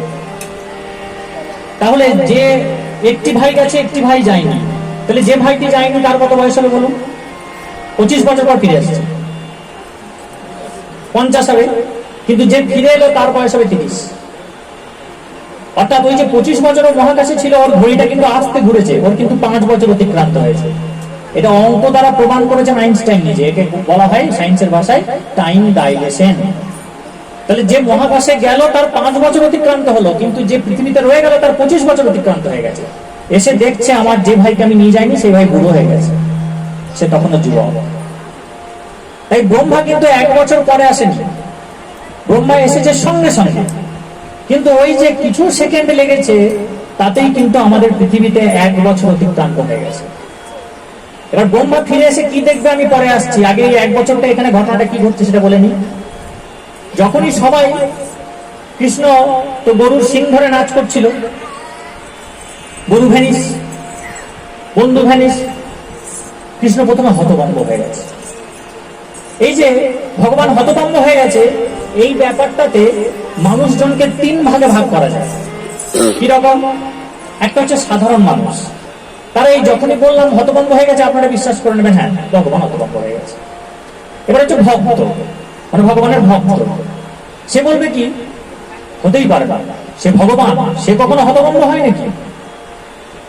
এরপর আসছে শুদ্ধ ভক্ত। শুদ্ধ ভক্ত কিন্তু বলবে হ্যাঁ ভগবান হতভম্ব হয়। তার কারণ তিনি যখন এই ইহ জগতে লীলা করছেন, তিনি তার বোন যোগমায়াকে বলেছেন, বোন দেখবি এমন জটিল মায়া করবি যেন আমি সব সময় ভুলে থাকি যে আমি ভগবান, আমি যেন মানুষ, এটাই যেন আমার সবসময় মনে থাকে। তাই ভগবান হতভম্ব হয়েছে। তাই বলতে পারলাম 3 ধরনের বিষয়। ভগবান হতভম্ব হলো সবকিছুকে অদৃশ্য হয়ে যেতে দেখে, ভগবান শোকে বিহ্বল হয়ে পড়লো, কান্নাকাটি জুড়ে দিল। কিন্তু তারপরেই তো মনে পড়েছে, এই আমি কাঁদছি কেন, আমি তো ভগবান। কে করেছে সব বুঝতে পেরে গেছে যে ব্রহ্মা করেছে, কিন্তু ব্রহ্মাকে সঙ্গে সঙ্গে ব্যবস্থা নেয়নি। তার কারণ এই বৃন্দাবনবাসীরা প্রত্যেকে মনে মনে একটা সুপ্ত বাসনা রাখত যে সুবল আমার পুত্র হলো, সুবল যদি না হয়, যদি কৃষ্ণ আমার পুত্র হতো, আহা কি ভালো হতো, যশোদা কতই না ভাগ্যবান। এইটা মনে মনে প্রত্যেক মায়ের হচ্ছে। আচ্ছা, গরু, গাভীরা কি করছে? গাভীরা প্রথমে তাদের নিজের বাছুর যখন দুধ খেতে আসছে, দুধ খেতে দিচ্ছে না, যে আগে দুধ দোয়ানো হোক কৃষ্ণের জন্য, তারপর নিজের বাছুরকে দুধ দেবে।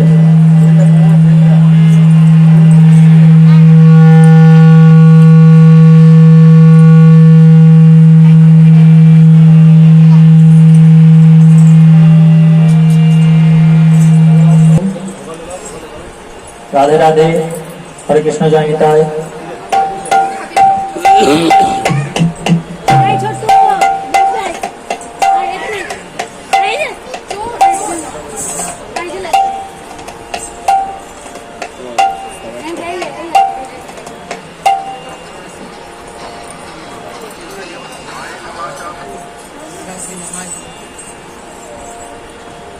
কালকে সকালে পড়বো, একটা জায়গায় আছি, একটা কীর্তনে এসেছি, কালকে সকালে পড়বো। বেশ, হ্যাঁ কালকে তাহলে ভগবানের মনে পড়েছে আমি তো ভগবান। বৃন্দাবনের যত মা ছিল এবং যত গাভী ছিল তাদের মনের মধ্যে বাসনা ছিল যে আমার বাছুর যদি কৃষ্ণ হতো তাহলে কতই না ভালো হতো, আমি তাকে প্রাণ ভরে দুধ খাওয়াতাম। প্রত্যেক মা ভাবছে আমার পুত্র যদি কৃষ্ণ হতো তাকে আমি জড়িয়ে ধরে কতই না স্নেহ করতে পারতাম। সেই মমত্ব তাকে সবসময় পীড়া দিচ্ছে প্রত্যেক মাকে। তো যখন গোষ্ঠ থেকে ফেরে কৃষ্ণ তার দলবল নিয়ে, তার বন্ধু বান্ধব নিয়ে, প্রত্যেক মা কিন্তু অপেক্ষা করে থাকে আগে কৃষ্ণকে জড়িয়ে ধরে, তারপরে তার নিজের ছেলেকে জড়িয়ে ধরে এবং কৃষ্ণকে ছাড়তে চায় না। ভগবান দেখলো এই সুযোগ। প্রত্যেকের এই যে আকাঙ্ক্ষা, প্রত্যেকের এই যে মনে আকাঙ্ক্ষা যে কৃষ্ণকে নিজের পুত্র রূপে পাবো, নিজের গাই ভাবছে যে আমি নিজের বাছুর রূপে পাবো, কৃষ্ণ দেখলো যে এই সুযোগ। ব্রহ্মা কিন্তু দারুণ উপকার করেছে আমার, আমি এই সুযোগে সবার মনোবাঞ্ছা পূর্ণ করে দেবো। তিনি কি করলেন? ব্রহ্মার জন্য ছটফট করলেন না, তিনি নিজেকে বিস্তার করলেন। ওই 9 লক্ষ গাভী ব্রহ্মা কৃষ্ণ তৈরি করলেন, আর যত তার সখা ছিল সুবল, শ্রীদাম, দাম, বাসুদাম সবাইকে তৈরি করলেন। আর সেদিন একটা ঘটনা ঘটেছিল, সেদিন বলরামের ছিল জন্মদিন। বড় বড় গরুগুলোকে বলরাম কি করেছে, ডাকিয়ে নিয়ে আগেই চলে গেছে, জন্মদিন ছিল বলে। ভাইকে বলে গেছে ভাই দেরি করবি না। শুধু বাছুর গুলো করেছিল। তো সেই বাছুর এবং বন্ধু বান্ধব সবই নিজেই বিস্তার করে ফিরছে কৃষ্ণ। ফেরার পথে একটা মজার ঘটনা ঘটলো। দেখছে অন্যদিন প্রথমে কৃষ্ণকে আদর করে প্রতিটি মা, আজকে কিন্তু নিজের নিজের ছেলেকেই আদর করছে। কারণ নিজের নিজের ছেলেই তো হচ্ছে কৃষ্ণ। আজকে কিন্তু তার মমত্ব আর কৃষ্ণের প্রতি টানছে না, নিজের ছেলেকেই সে আদর করছে। এবং প্রতিটি গাভী নিজের নিজের বাছুর খেয়ে দুধ খাওয়াচ্ছে। যে কৃষ্ণের জন্য দুধ আগে তোলা হবে তারপর বাছুরকে দুধ দেবে এমন না, সবার কিন্তু মনোবাচ্ছা পূরণ করে দিলেন ভগবান। এইভাবে দিন যায়। বলরাম কিন্তু সন্দেহ করছে। একদিন বলছে ভাই কি ব্যাপার রে, প্রত্যেক মা তোকে পাওয়ার জন্য ছটফট করে, এখন আর তোর দিকে কেউ ফিরেও তাকাচ্ছে না, কি ব্যাপার? গরুগুলো চ্যাট মারে বাছুরগুলোকে, দুধ দেয় না, তারা সবাই আগে দুধ দিয়ে দিচ্ছে, কি ব্যাপার? বলছে দাদা চুপ চুপ চুপ, এই ঘটনা ঘটেছে। বলছে তো তুই ব্যবস্থা নিচ্ছিস না কেন? বলছে ব্রহ্মা যেদিন আসে আসুক না, আমি ততদিন তো আনন্দ পাচ্ছি। এখন অব্দি একজন মা আমাকে আদর করছিল, এখন সব মা আমাকে আদর করছে, ভালোই তো হচ্ছে। এই করতে করতে ব্রহ্মা ফিরে এসেছে, 1 বছর তখন অতিক্রান্ত। এই যে অতিক্রান্ত হয়েছে এই ব্যাপারটা কিন্তু বুঝে যাবেন, কিন্তু টাইম ডাইলেশন। ব্রহ্মা কিন্তু সঙ্গে সঙ্গে এসেছে, কিন্তু ততদিনে পৃথিবীতে মানে এই যে বৃন্দাবন, এটাকে বলা হয় এই ধরাধামের যে মেটেরিয়াল বৃন্দাবন এটা। আর অরিজিনাল বৃন্দাবন যেটাকে দৈব বৃন্দাবন বলে, ট্রান্সেন্ডেন্টাল বৃন্দাবন, সেটা গোলকধামে আছে। ভগবান যখন আসেন সপার্ষদ আসেন, সমস্ত তার পার্ষদকে নিয়ে আসেন এবং তার ধামকেও সঙ্গে নিয়ে আসেন। সেই ধামটি হচ্ছে এখানে বৃন্দাবন। এটি আসল বৃন্দাবন কিন্তু নয়, আসল বৃন্দাবনের ছায়া এটি।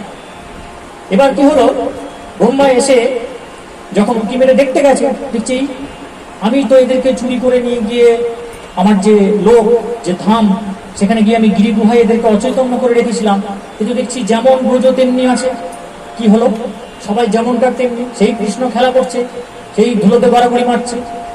ব্রহ্মা তখন বুঝতে পারলো কিছু একটা গড়বড় করে ফেলেছি, আমি সর্বনাশ হয়ে গেছে। সঙ্গে সঙ্গে আবার সত্যলোকে ছুটেছে। ছুটে গিয়ে যখনই নিজের প্রাসাদে ঢুকতে যাবে, প্রহরী আটকেছে, বলছে দাঁড়াও। বলছে কি আমাকে আটকাচ্ছ কেন, আমি তো এখানকার মালিক। বলছে না, ব্রহ্মা তো ভিতরে বসে আছে। তার মানে? বলছে না, ব্রহ্মা তো ভিতরে বসে আছে, তুমি কে? তুমি সেজে এসছো। বলছে যা সর্বনাশ, নিশ্চয়ই কৃষ্ণ বুঝতে পেরে গেছে এবং উনি ভগবান, আমার অন্যায় হয়ে গেছে বিশাল। তিনি ছুটতে ছুটতে গেছেন গোলক বৃন্দাবনে, গোলকধামে, সেই টপ মোস্ট ডাইমেনশন যেটা বলছিলাম, 64 ডাইমেনশন দিয়ে তৈরি, সেইখানে গিয়ে ভগবানের পায়ে আছাড় খেয়ে পড়েছে যে ভগবান আমার বিশাল ভুল হয়ে গেছে, আমাকে ক্ষমা করে দিন। দিয়ে একটি বিশাল শ্লোক তিনি বলেছিলেন, তার একটি দুটি লাইন আমি বলছি, পুরোটা আমার মুখস্থ নেই। বলছেন গোবিন্দম আদি পুরুষাম তামাহং ভজামি, গোবিন্দম আদি পুরুষাম তামাহং ভজামি। বলছেন গোবিন্দ, হে গোবিন্দ, আপনি হচ্ছেন আদি পুরুষ, আপনাকে আমি ভজনা করি, আমার বিশাল অন্যায় হয়ে গেছে, আমাকে আপনি ক্ষমা করে দিন। তারপর বলছেন ঈশ্বর পরমা কৃষ্ণ সচ্চিদানন্দ বিগ্রহ অনাদির আদির গোবিন্দ সর্বকারণ কারণ। অর্থাৎ ঈশ্বর হলেন পরম কৃষ্ণ, পরম ঈশ্বর হচ্ছেন, পরমেশ্বর হচ্ছেন, মানে ভগবান হচ্ছেন পরাৎপর পরমেশ্বর, একদম ওপরে যিনি আছেন। সচ্চিদানন্দ, সৎ, চিৎ এবং আনন্দ, অর্থাৎ তিনি হচ্ছেন ফুল অফ নলেজ, ব্লিসফুল এবং হচ্ছে ইটার্নাল।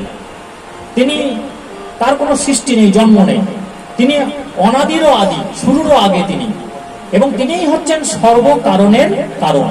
এই সর্বকারণের কারণ ব্যাপারটা আপনারা একটু বুঝুন, একটু ছোট করে বোঝাই।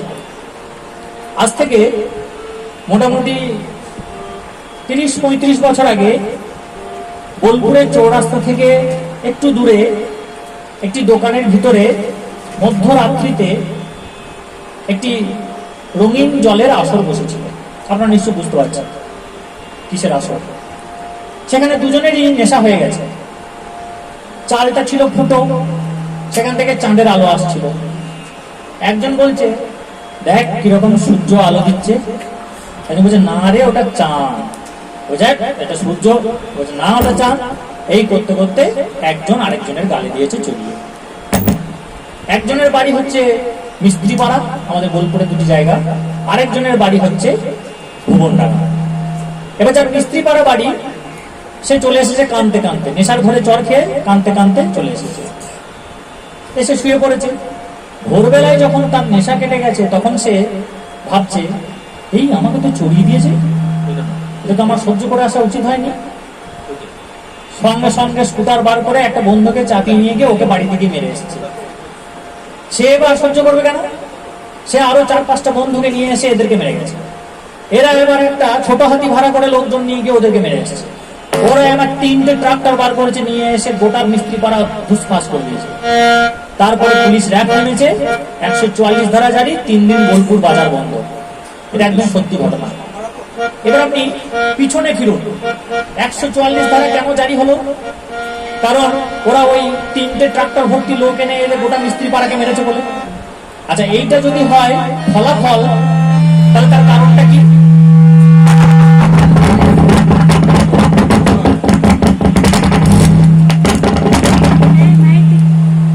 হরে কৃষ্ণ, জয় নিতাই,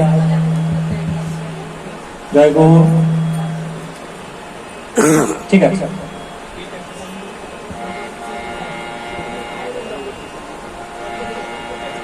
তাহলে ওই যেটা 144 ধারা জারি হলো, ওইটা যদি আমি ফলাফল ধরি, তাহলে তার কারণটা কি?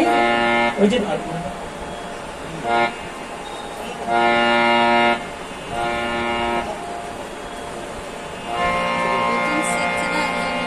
তাহলে 3টে ট্রাক্টর ভর্তি লোক নিয়ে এসে যে মার দিয়ে গেল ওরা মিস্ত্রি পাড়াতে, সেইটা হচ্ছে কারণ, ফলাফল হচ্ছে 144 ধারা জারি। আচ্ছা, এবার ওই 3টে ট্রাক্টর ভর্তি লোক নিয়ে কেন মার দিয়ে গেল, এটাকে যদি ফলাফল ধরি, তাহলে কারণ কোনটা? কারণ হচ্ছে ও ছোট হাতি করে লোক নিয়ে গিয়ে মেরেছে। আচ্ছা, এবার এই ছোট হাতি করে লোক নিয়ে গিয়ে মেরেছে, এটাকে যদি ফলাফল ধরি, তাহলে তার কারণ কোনটা? মানে পিছিয়ে পিছিয়ে যাচ্ছে, বিষয়টা বুঝুন।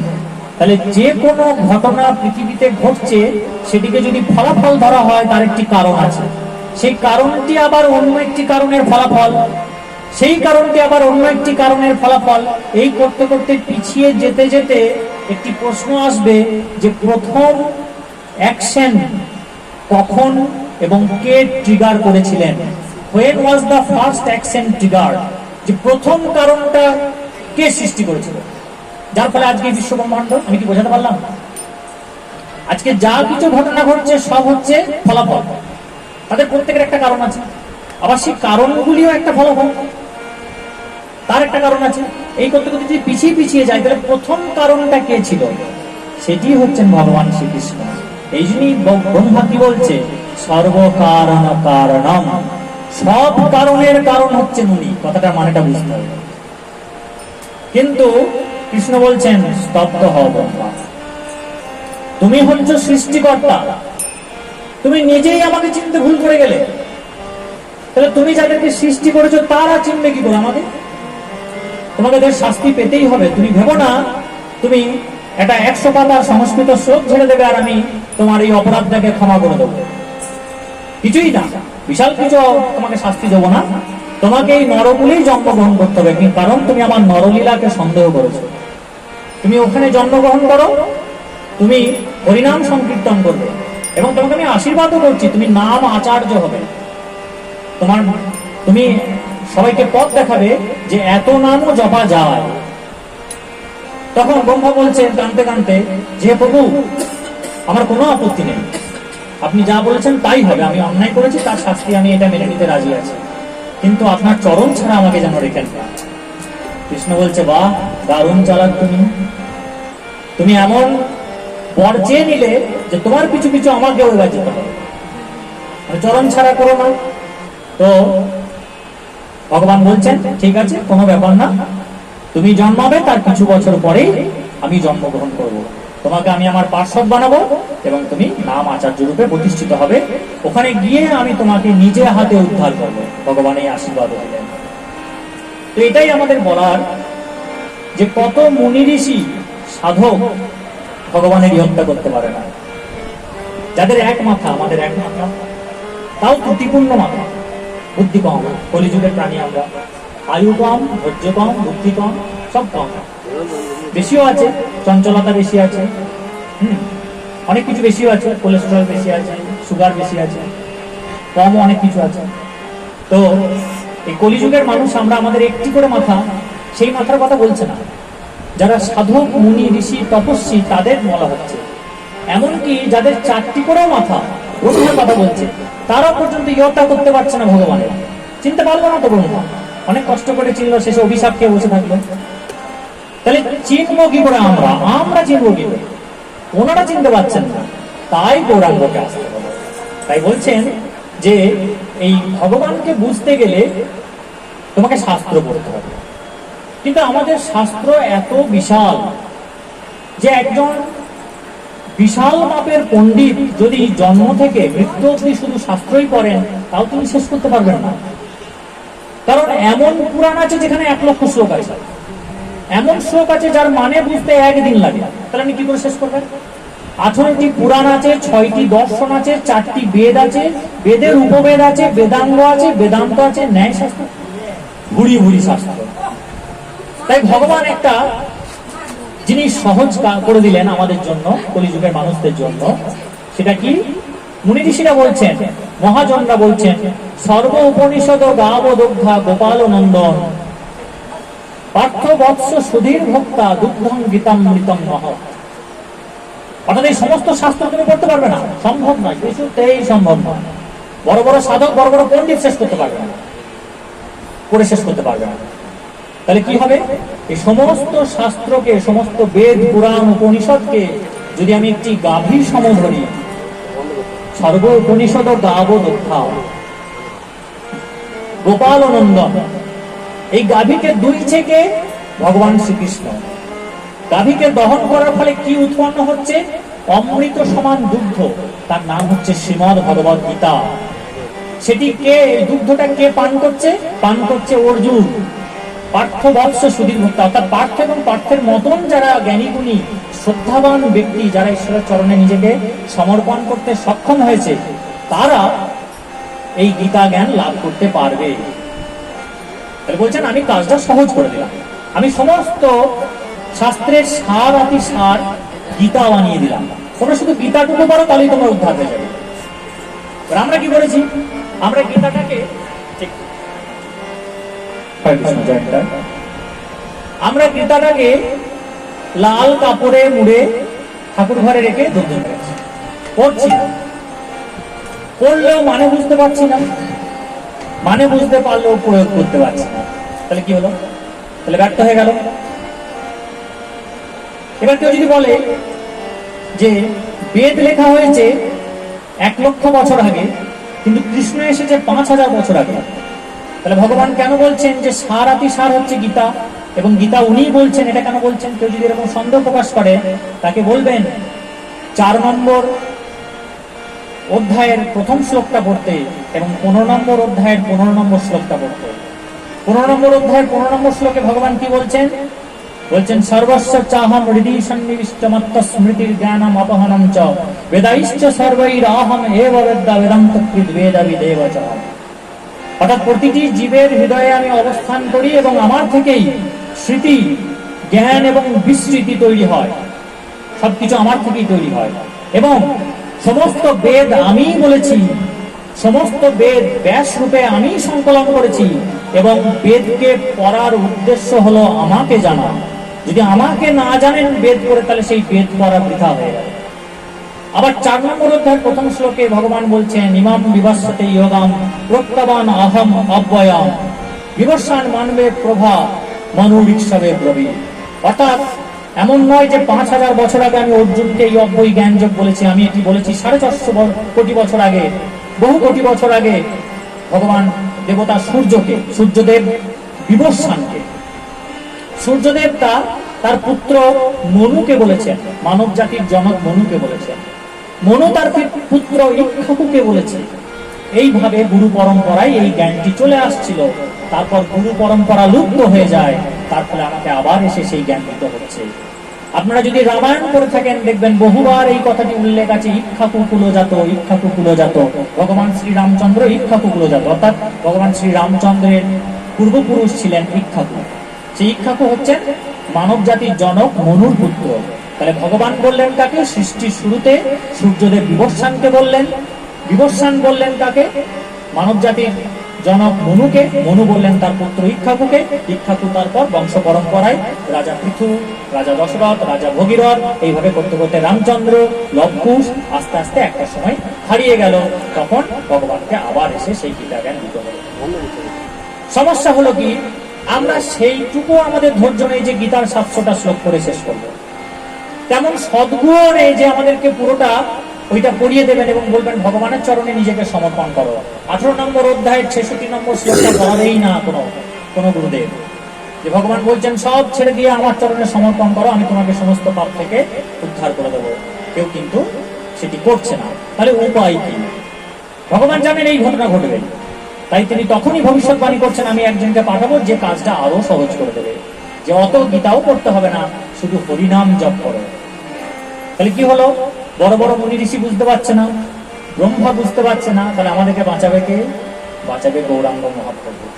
তাই আমাদের এই মঙ্গলঢিতে একজন নয়নানন্দ দাস আছেন, ভরতপুরে একজন নয়নানন্দ দাস আছেন। সেই মঙ্গলডিহির নয়নানন্দ দাস সবচেয়ে জনপ্রিয়, তার যে পদাবলী। কিন্তু এখন যে পদটি আমরা আস্বাদন করব সেটি ভরতপুরে নয়নানন্দ দাসের লেখা। তিনি এই প্রসঙ্গেই বলছেন, কত শত আনন, কত চতুরানন, কত শত আনন, কত চতুরানন, বরণিয়া ওরে নাহি পান, চারিবেদে সরদর্শন করিয়া অধ্যয়ন, চারিবেদে সরদর্শন করিয়া অধ্যয়ন, সে যদি গৌরাঙ্গ নাহি ভজে, কিবা তার অধ্যয়ন, রচনা বিহীন যেন বৃথা তার অধ্যয়ন, রচনা বিহীন যেন দর্পণে কিবা তার কাজে, দর্পণে কিবা তার কাজে। কি বলছেন? কত শত আনন, কত মুনি ঋষি সাধক তপস্বী, কত চতুর আনন, কত ব্রহ্মা, বরণিয়া ওর নাই পাই, বর্ণনা করে ইয়ত্তা করতে পারলো না, পেলই না ভগবানকে, বুঝতেই পারলো না, চিনতেই পারলো না, জানতেই পারলো না। তাহলে কি হবে? চারিবেদ সরদর্শন করিয়াও অধ্যয়ন, মানে 4টে বেদ পড়লো, 6টা দর্শন পড়লো, উপনিষদ পড়লো, পুরাণ পড়লো, এত কিছু অধ্যয়ন করলো, কিন্তু সে গৌরাঙ্গকে বুঝলো না, চিনলো না, জানলো না। তাহলে কি হবে? বলছে বৃথা তার অধ্যয়ন, তার পড়াশোনা সব বৃথা হয়ে গেল। কেমন বৃথা হলো? না লোচন বিহীন যেন দর্পণে কিবা তার কাজে। অর্থাৎ একজন অন্ধ ব্যক্তি যার চোখ নেই, তার সামনে যদি একটি ভালো আয়না ধরা হয়, সেটি যেমন বৃথা, ঠিক সেই প্রকার সে সমস্ত শাস্ত্র পড়ে ফেললো, গৌরাঙ্গ মহাপ্রভুকে চিনল না, জানলো না, বুঝলো না, তার সমস্ত কিছু বৃথা হয়ে গেল। বেদ বিদ্যা কিছুই না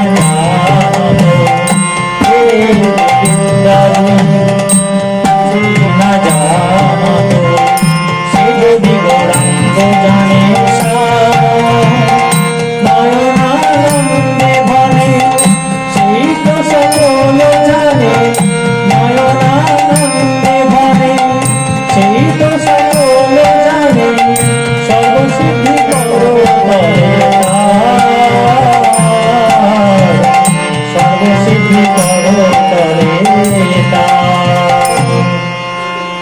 এবার কি বলছেন বলছেন এবার ধরুন বেদ পুরাণ উপনিষদ সে কিছুই জানলো না বেদ বিদ্যা দুই কিছুই না জানতো সে কিছুই জানলো না সে যদি গৌরাঙ্গ জানে সে যদি গৌরাঙ্গকে জেনে থাকে তাহলে কি হবে তাহলে নয়নানন্দ বলছেন যে সর্বসিদ্ধি করতলে তার উদ্ধার হয়ে যাবে তার সর্বসিদ্ধি তার চরণে চলে এলে তার উদ্ধার হয়ে যাবে এই যে জন্ম মৃত্যুর যে চক্র 84 লক্ষ জনি সেই জন্ম মৃত্যু চক্র থেকে সে উদ্ধার হয়ে যাবে এই গৌরাঙ্গকে সে জানে বোঝে এবং তার যদি ভজনা করে ও গো জানলে সব জানা বলো ভজে সব ভজা বলো জানলে সব জানা বলো কি বলছে বলছে গৌরকে জানলেই সব জানা হয়ে গেল শাস্ত্র জানলে যা যা না হলো শাস্ত্র জানলে যা যা না হলো গৌর জানলে সব জানা হলো গৌর ভজে সব ভজা হলো গৌর জানলে সব জানা হলো গৌর ভজে সব ভজা হলো গৌর জানলে সব জানা তাহলে গৌরাঙ্গ মহাপ্রভুকে আমাদের জানতে হবে এইবার এই গৌরাঙ্গ মহাপ্রভু একটু আগে বললাম যে ভগবান শ্রীকৃষ্ণ এবং শ্রীমতী রাধারানী তারা একত্রিত হয়ে ভক্তের ভক্তিরস আস্বাদন করার জন্য এসেছিলেন এবং তার উদ্দেশ্য ছিল এই কলিযুগের অধম পতিত জীবকে উদ্ধার করা একটি সহজ উপায় দিয়ে সেই সহজ উপায়টা হচ্ছে হরে কৃষ্ণ মহামন্ত্র এই হরে কৃষ্ণ মহামন্ত্র তিনি দান করলেন প্রতিটি জীবকে বললেন এইটি করো তাহলেই তোমরা উদ্ধার পেয়ে যাবে আজ থেকে 538 বছর আগে 1486 খ্রিস্টাব্দের 18ই ফেব্রুয়ারি এই সেই 18ই ফেব্রুয়ারি 3102 খ্রিস্টপূর্বে এই দিনেই কিন্তু ভগবান শ্রীকৃষ্ণ ইহলীলা সাঙ্গ করেন আবার তার থেকে এত বছর পরে 1486 খ্রিস্টাব্দের 18ই ফেব্রুয়ারি গৌরাঙ্গ মহাপ্রভু জন্ম নিচ্ছেন নদিয়াতে সচিমাতার কোলে গৌর পূর্ণিমার দিনে তো তিনি এলেন এবং তার যে ভক্তি আন্দোলন সেটা কিছুদিনের মধ্যে আন্দোলনে কেন পরিণত হলো সেইটি আমাদেরকে বুঝতে হবে একজন ইতিহাসের ছাত্রের চোখ দিয়ে দেখতে হবে যে কি ঘটনা তখন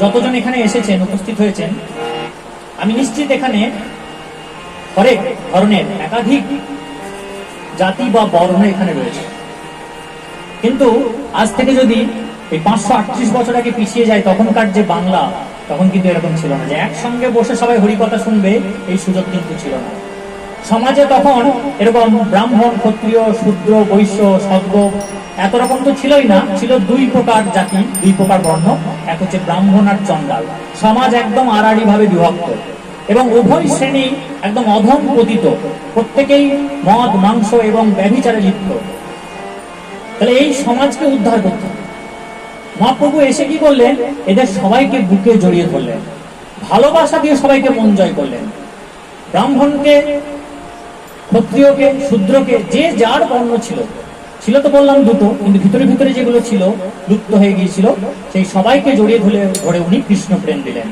এবং দৃঢ় কণ্ঠে তিনি বললেন ব্রাহ্মণ নহে যদি কৃষ্ণ ত্যাজে আর চণ্ডাল নহে যদি কৃষ্ণ ভজে অর্থাৎ কৃষ্ণ যদি কেউ ভজে তাহলে চণ্ডাল নয় আর যদি কৃষ্ণকে ত্যাগ করে দেয় তাহলে সেই ব্রাহ্মণ নয় এই যে সবাইকে উনি বুকে জড়িয়ে ধরলেন সমস্ত আপামর মানুষকে উনি ভালোবাসা দিলেন ভক্তের ভক্তিরস আস্বাদন করার পাশাপাশি তার ফলে কি হলো তার এই যে সংকীর্তন আন্দোলন একটা বৃহত্তর আন্দোলন রূপে চারিদিকে ছড়িয়ে পড়লো এবং এখানে সবচেয়ে বেশি অবদান হচ্ছে নিত্যানন্দ মহাপ্রভুর এবং তার স্ত্রী জাহ্নবী দেবী, এবং পঞ্চতত্ত্ব তো আছেই, মানে ভগবানের পার্শ্বদ্বন্দ্ব তো আছেই। হরিদাস ঠাকুর আছেন, অদ্বৈত আচার্য আছেন, শ্রীনিবাস আছেন, সবাই আছেন, কিন্তু সবচেয়ে বেশি প্রশংসার যোগ্য হচ্ছেন নিত্যানন্দ মহাপ্রভু।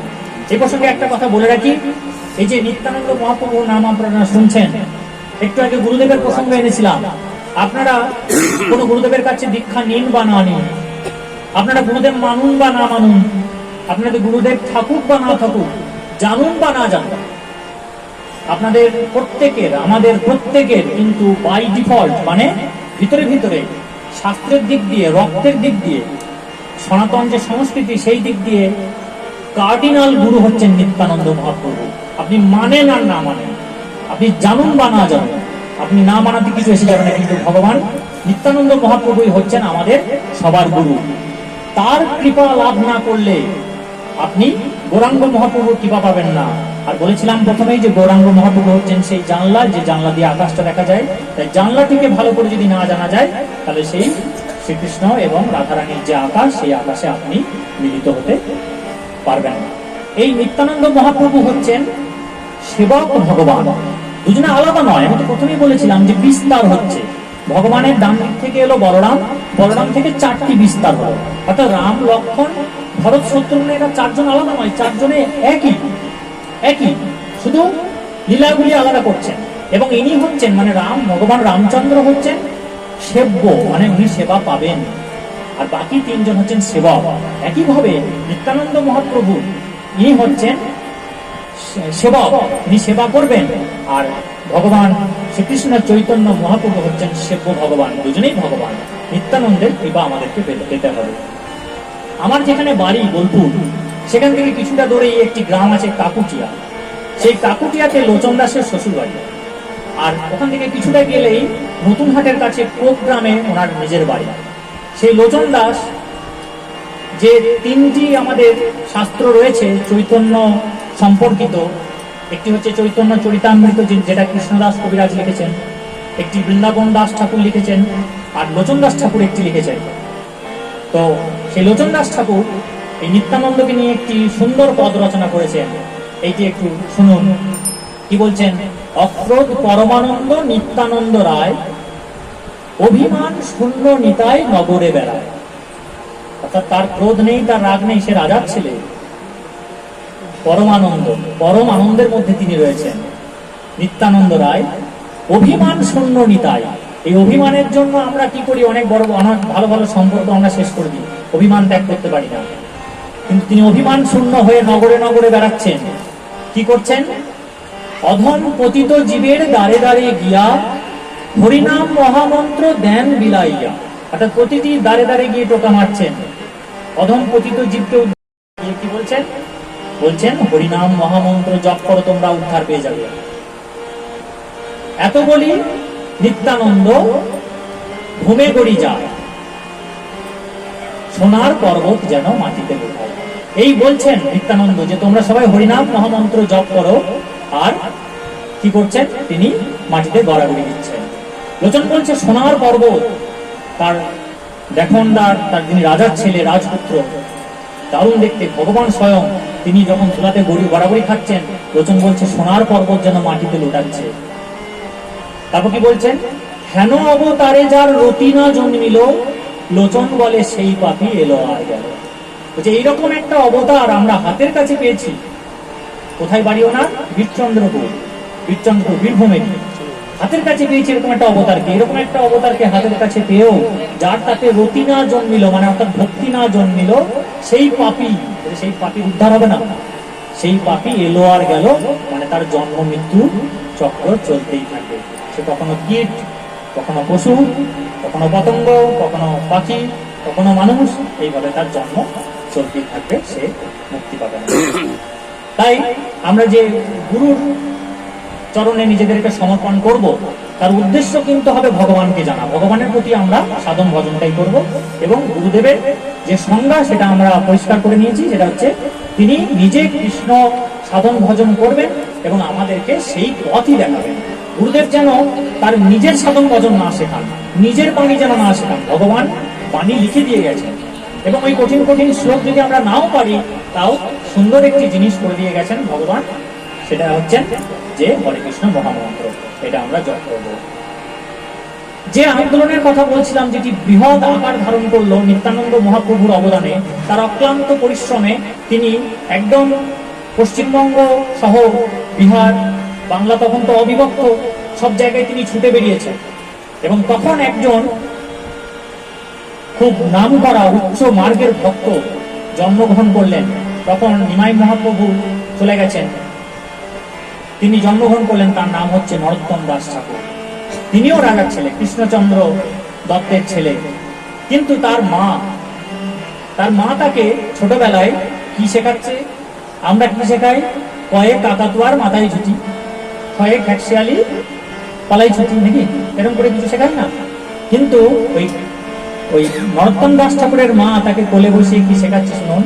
বলছেন, কয়ে কলিযুগে শ্রীকৃষ্ণ চৈতন্য অবতার, কয়ে খেলিবার প্রবন্ধে কহিলেন হলো পরতার, গয়ে গড়াগড়ি যান প্রভু নিজ সংকীর্তনে, ভয়ে ঘরে ঘরে নাম বিলন দেন সর্বজনে। তারপর উচ্চ ঈশ্বরে কাঁদেন প্রভু জীবের লাগিয়া, চয়ে চেতনা দেন প্রভু কৃষ্ণের নাম দিয়া। তারপর এভাবে আসছে আর কি, বর্গীয় জ, তারপরে ঝ, এর মধ্যে আসছে, এইভাবে তিনি শেখাচ্ছেন। তো সেই ছেলে কেমন হবে তাহলে আপনারা ভাবুন। এখান থেকে একটি শিক্ষা, সেটা হচ্ছে যে দেখুন, ঋষি কাশ্যপের নাম আপনারা সবাই শুনেছেন, যার নামে হচ্ছে কাশ্মীর। কাশ্মীর কার নামে এসেছে? ঋষি কাশ্যপের নামে এসেছে, সেই সত্যযুগের ঋষি কাশ্যপ। ঋষি কাশ্যপের একাধিক স্ত্রী ছিলেন, তার মধ্যে এক স্ত্রী ছিলেন দিতি।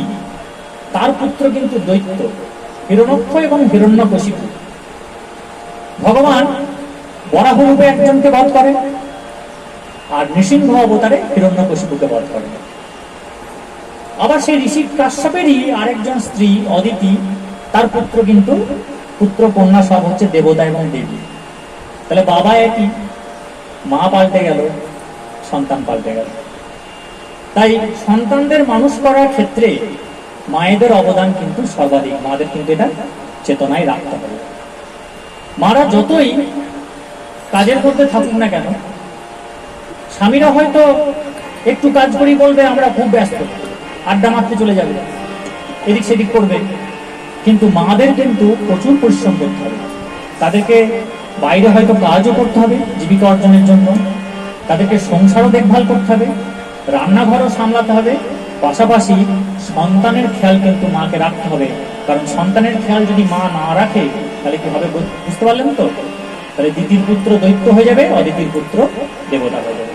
সুতরাং প্রতিটি মায়ের কর্তব্য হচ্ছে ওই হোয়াটসঅ্যাপ ফেসবুকে রিলস না দেখে, রিলস না বানিয়ে কীর্তন শোনা, কীর্তন যেখানে হচ্ছে বাড়িতে ভাগবত পাঠের আয়োজন করা।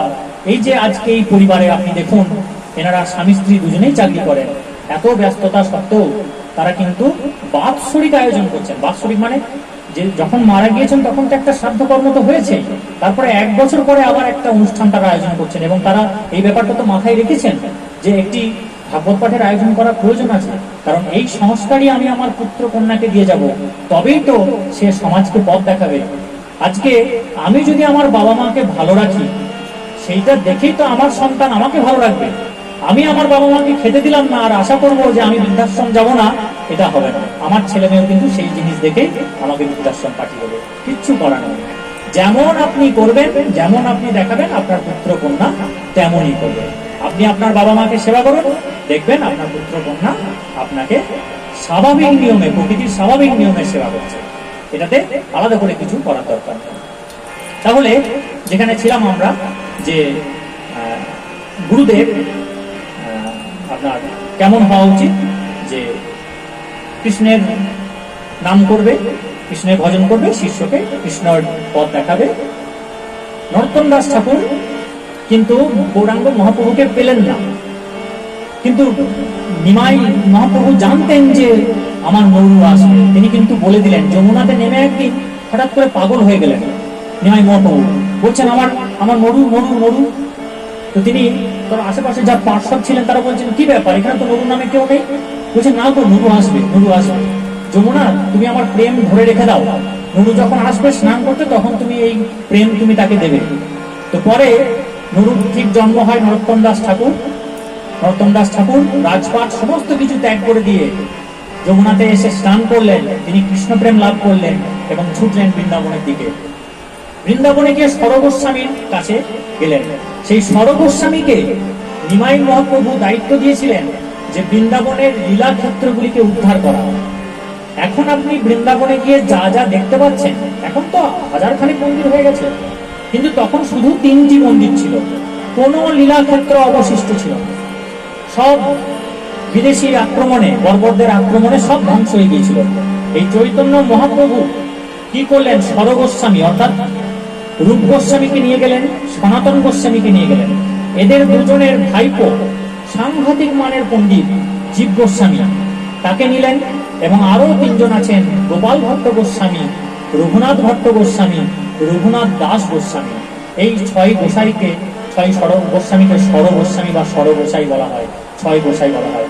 এদেরকে শ্রীমৎ ভাগবতম পুরাণ কাছে বসিয়ে পড়ালেন, পড়িয়ে বোঝালেন যে কোথায় কোথায় লীলাক্ষেত্র উল্লেখ রয়েছে, তোমরা মানে একদম জিপিএস ম্যাপিং। আপনি বললে কিন্তু কিছুই মানে বুঝতে পারবো না, কিন্তু যখন পড়াচ্ছেন নিমাই মহাপ্রভু তখন সেই জিনিসের মানেই পাল্টে যাচ্ছে।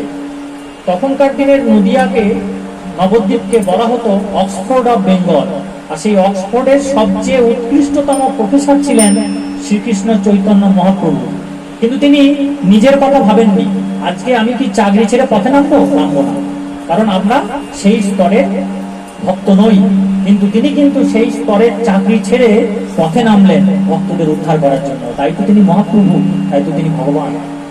তো তিনি ওই সর গোসাইকে পড়ালেন, বোঝালেন যে দেখো এখানে এখানে এখানে এখানে লীলা ক্ষেত্রগুলি রয়েছে, তারা সমস্ত জায়গাগুলি খনন করিয়ে উদ্ধার করবেন লীলাক্ষেত্র।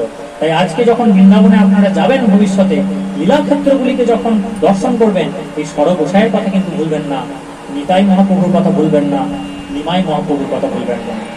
সবাইকে মনে রাখবেন, স্মরণ করবেন, তারাই উদ্ধার করেছেন, ফলে আমরা এগুলি দেখতে পাচ্ছি। এবার এই নরোত্তম দাস ঠাকুর যখন ওখানে গেলেন তখন ওনাকে কেউ দীক্ষা দিতে চাইছেন না। তিনি লোকনাথ গোস্বামীর কাছে গেলেন, লোকনাথ গোস্বামীও দীক্ষা দিতে চাইছেন না। একটি দারুণ লীলা আছে। তো তারপরে লোকনাথ গোস্বামীর সেবা করে উনি লাস্টে রাজি করাতে সক্ষম হন এবং নরোত্তম দাস ঠাকুর অবশেষে দীক্ষা পান। এই নরোত্তম দাস ঠাকুর বৃন্দাবন থেকে তানসেনের যে গুরুদেব, আকবরের রাজসভার গায়ক তানসেন, যার কাছে গান শিখেছিল হরিদাস, সেই হরিদাসের কাছ থেকে গান শিখে এসে এবং তার নিজস্বতা কিছু লাগিয়ে কীর্তন গানের নতুন ঘরানা সৃষ্টি করেন পশ্চিমবঙ্গে। মানে তখন তো পশ্চিমবঙ্গ ছিল না, অবিভক্ত বাংলা ছিল। সেই বাংলায় এসে নতুন কীর্তন গানের ঘরানা তৈরি করেন। যেহেতু ওটা গড়াইহাটি জেলা ছিল, তাই সেই ঘরানাটার নাম হয় গরানহাটি।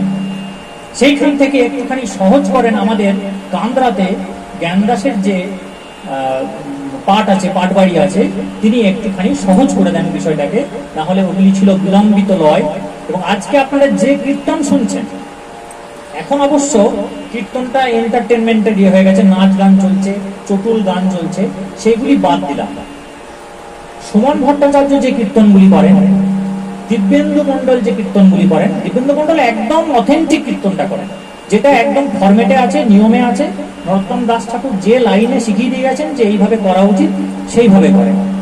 সুমন ভট্টাচার্য খুবই উৎকৃষ্ট মানের কীর্তনিয়া, কিন্তু তিনিও একটুখানি বিচ্যুতি ঘটান অ্যাট্রাকশন করার জন্য। পদ্মপলাশ আরো একটু বিচ্যুতি ঘটাচ্ছেন, কিন্তু তাও এগুলি ঠিক আছে। কিন্তু অধিকাংশ কীর্তনিয়া কিন্তু সেই কীর্তনের যে আসল রস, সেই রস কিন্তু দিতে পারছে না, জায়গাটাকে নোংরামির জায়গাতে নিয়ে চলে যাচ্ছে। তো যাই হোক, এই নরোত্তম দাস ঠাকুর খেতড়িতে একটি মহাসভার আয়োজন করলেন, বড় বড় দিকপাল বৈষ্ণব আচার্যদের নিমন্ত্রণ করলেন।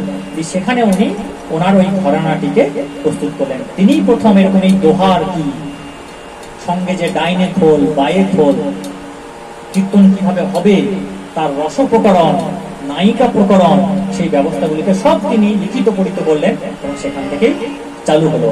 তো এই নরোত্তম দাস ঠাকুর খুব উচ্চ মার্গের ভক্ত ছিলেন এবং তিনি সারা জীবন আকুল হয়ে ভগবানের জন্য কেঁদেছেন এবং সবচেয়ে বেশি তিনি গৌরাঙ্গ মহাপ্রভুর প্রেম পেয়েছেন, অথচ তাকে দেখতে পেলেন না, এই আক্ষেপ তার সারা জীবন ছিল। তিনি গৌরাঙ্গকে নিয়ে, ভগবান শ্রীকৃষ্ণ রাধারানীকে নিয়ে বহু পদ লিখেছেন, তার মধ্যে একটি পদ আমরা আস্বাদন করার চেষ্টা করছি।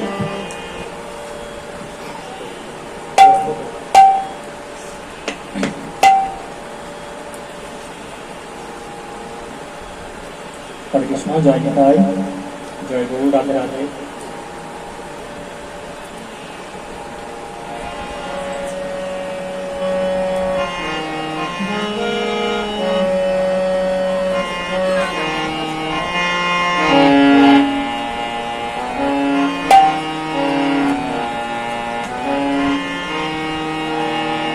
গৌরাঙ্গ করুণা করো দীনহীন জনে,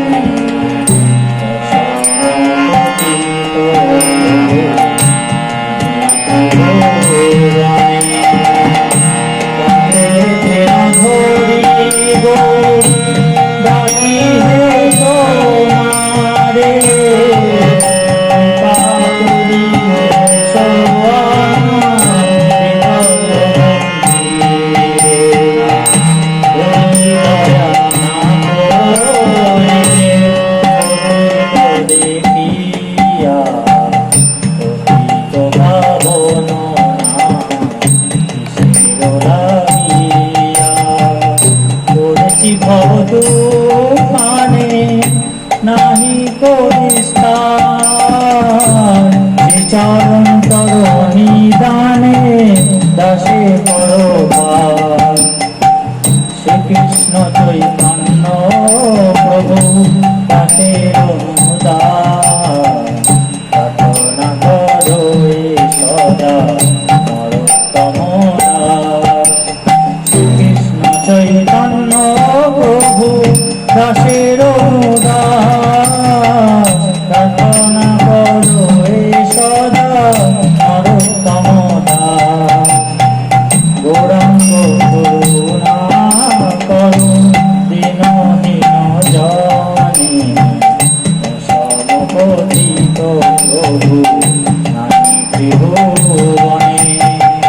হরে কৃষ্ণ হরে কৃষ্ণ, কৃষ্ণ কৃষ্ণ হরে হরে, হরে রাম হরে রাম, রাম রাম হরে হরে। হরে কৃষ্ণ কৃষ্ণ কৃষ্ণ হরে হরে, হরে রাম রাম, রাম রাম হরে হরে। হরে কৃষ্ণ কৃষ্ণ কৃষ্ণ হরে হরে, হরে রাম হরে রাম, রাম রাম হরে হরে। তো যে পরিবারের কথা বলছিলাম, একটি ভালো সংস্কার যুক্ত পরিবার, তারা সবসময় পুত্রকে কন্যাকে সংস্কার দেবে, ভগবানের চরণে নিজেদের সমর্পণ করার পাঠ শেখাবে। আমরা শাসন তো ছেলেমেয়েদেরকে করি, কিন্তু আমরা বাবা মায়েরা একটু ভুল শাসন করে ফেলি। কিরকম? বলি, এই তুই রাত জেগে পড়ছিস, বন্ধুদের যেন বলিস না। হিংসা শেখাই আমরা। সেই হিংসায় পরে বুমেরাং হয়ে আমাদের জীবনে ফিরে আসে। তখন আমরা ভগবানকে বলি, আমরা তো কষ্ট করে ছেলে মানুষ করলাম, আমাদের জীবনে এই হলো। কিন্তু এই বিষবৃক্ষ আজকে যে দেখতে পাচ্ছি, সেই চারা কিন্তু আমরাই পুঁতেছি।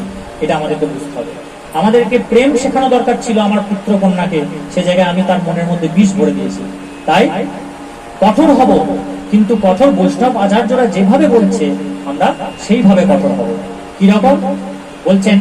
একটু লঘু করে মুনি ঋষিরা বলছেন যে, ওং মাধব মাধব বাছি, মাধব মাধব হৃদি, স্মরন্তে সাধ্যে সর্বে সর্বে কার্যে সুমাধব। অর্থাৎ তার সঙ্গেই মিশবে যার বাক্যে মাধব, যার হৃদয়ে মাধব, আর যে তার সমস্ত কাজে মাধবকে স্মরণ করে, এমন বন্ধু চয়ন করে। তাহলে দেখবেন আর তাকে হাজার কথা বলতে হচ্ছে না যে কোথাও যাবি না, বাজে জায়গায় বাজে কাজ করবি না। এই ছেলেমেয়েরা যাদের এইরকম, যাদের বাক্যে মাধব, যাদের হৃদয়ে মাধব, যারা সব কাজে মাধবকে স্মরণ করে, তারা কখনো খারাপ কাজ করতে পারে না। বৈষ্ণব আচার্যরা কিন্তু আরো কঠোর, তারা কিন্তু আমাদের জন্য নির্দেশ দিচ্ছে আরো কঠিন। বলছেন, যার মুখে ভাই হরি কথা নাই, তার কাছেই তুমি যেও না।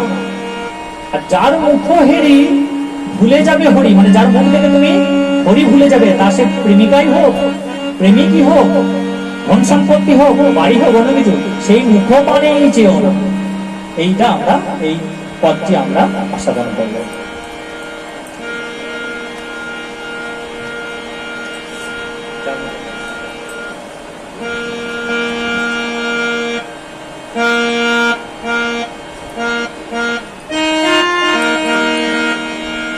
হরে কৃষ্ণ। যার মুখে ভাই হরি কথা নাই, তার কাছে তুমি যেও না। যার মুখ হেরি ভুলে যাবে হরি, তার মুখ পানে যেও না।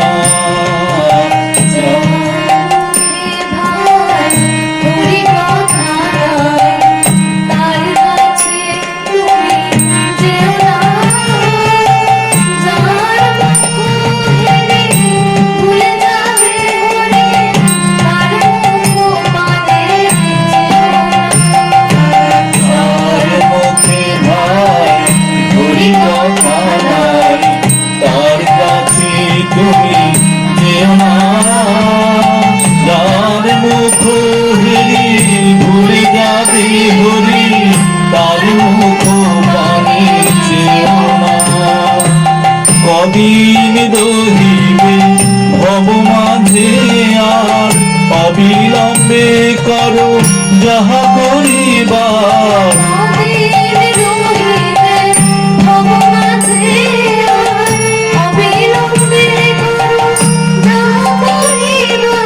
পরের কথায় কিবা আসে যায়, মিছে দাদা তুমি কেউ না।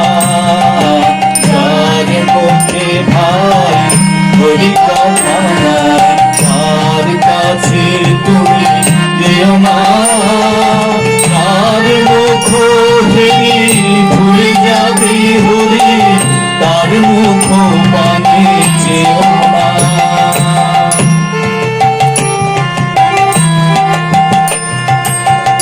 তোমাকে কবে কি কথা কহিবে, সে কথা ভাবিলে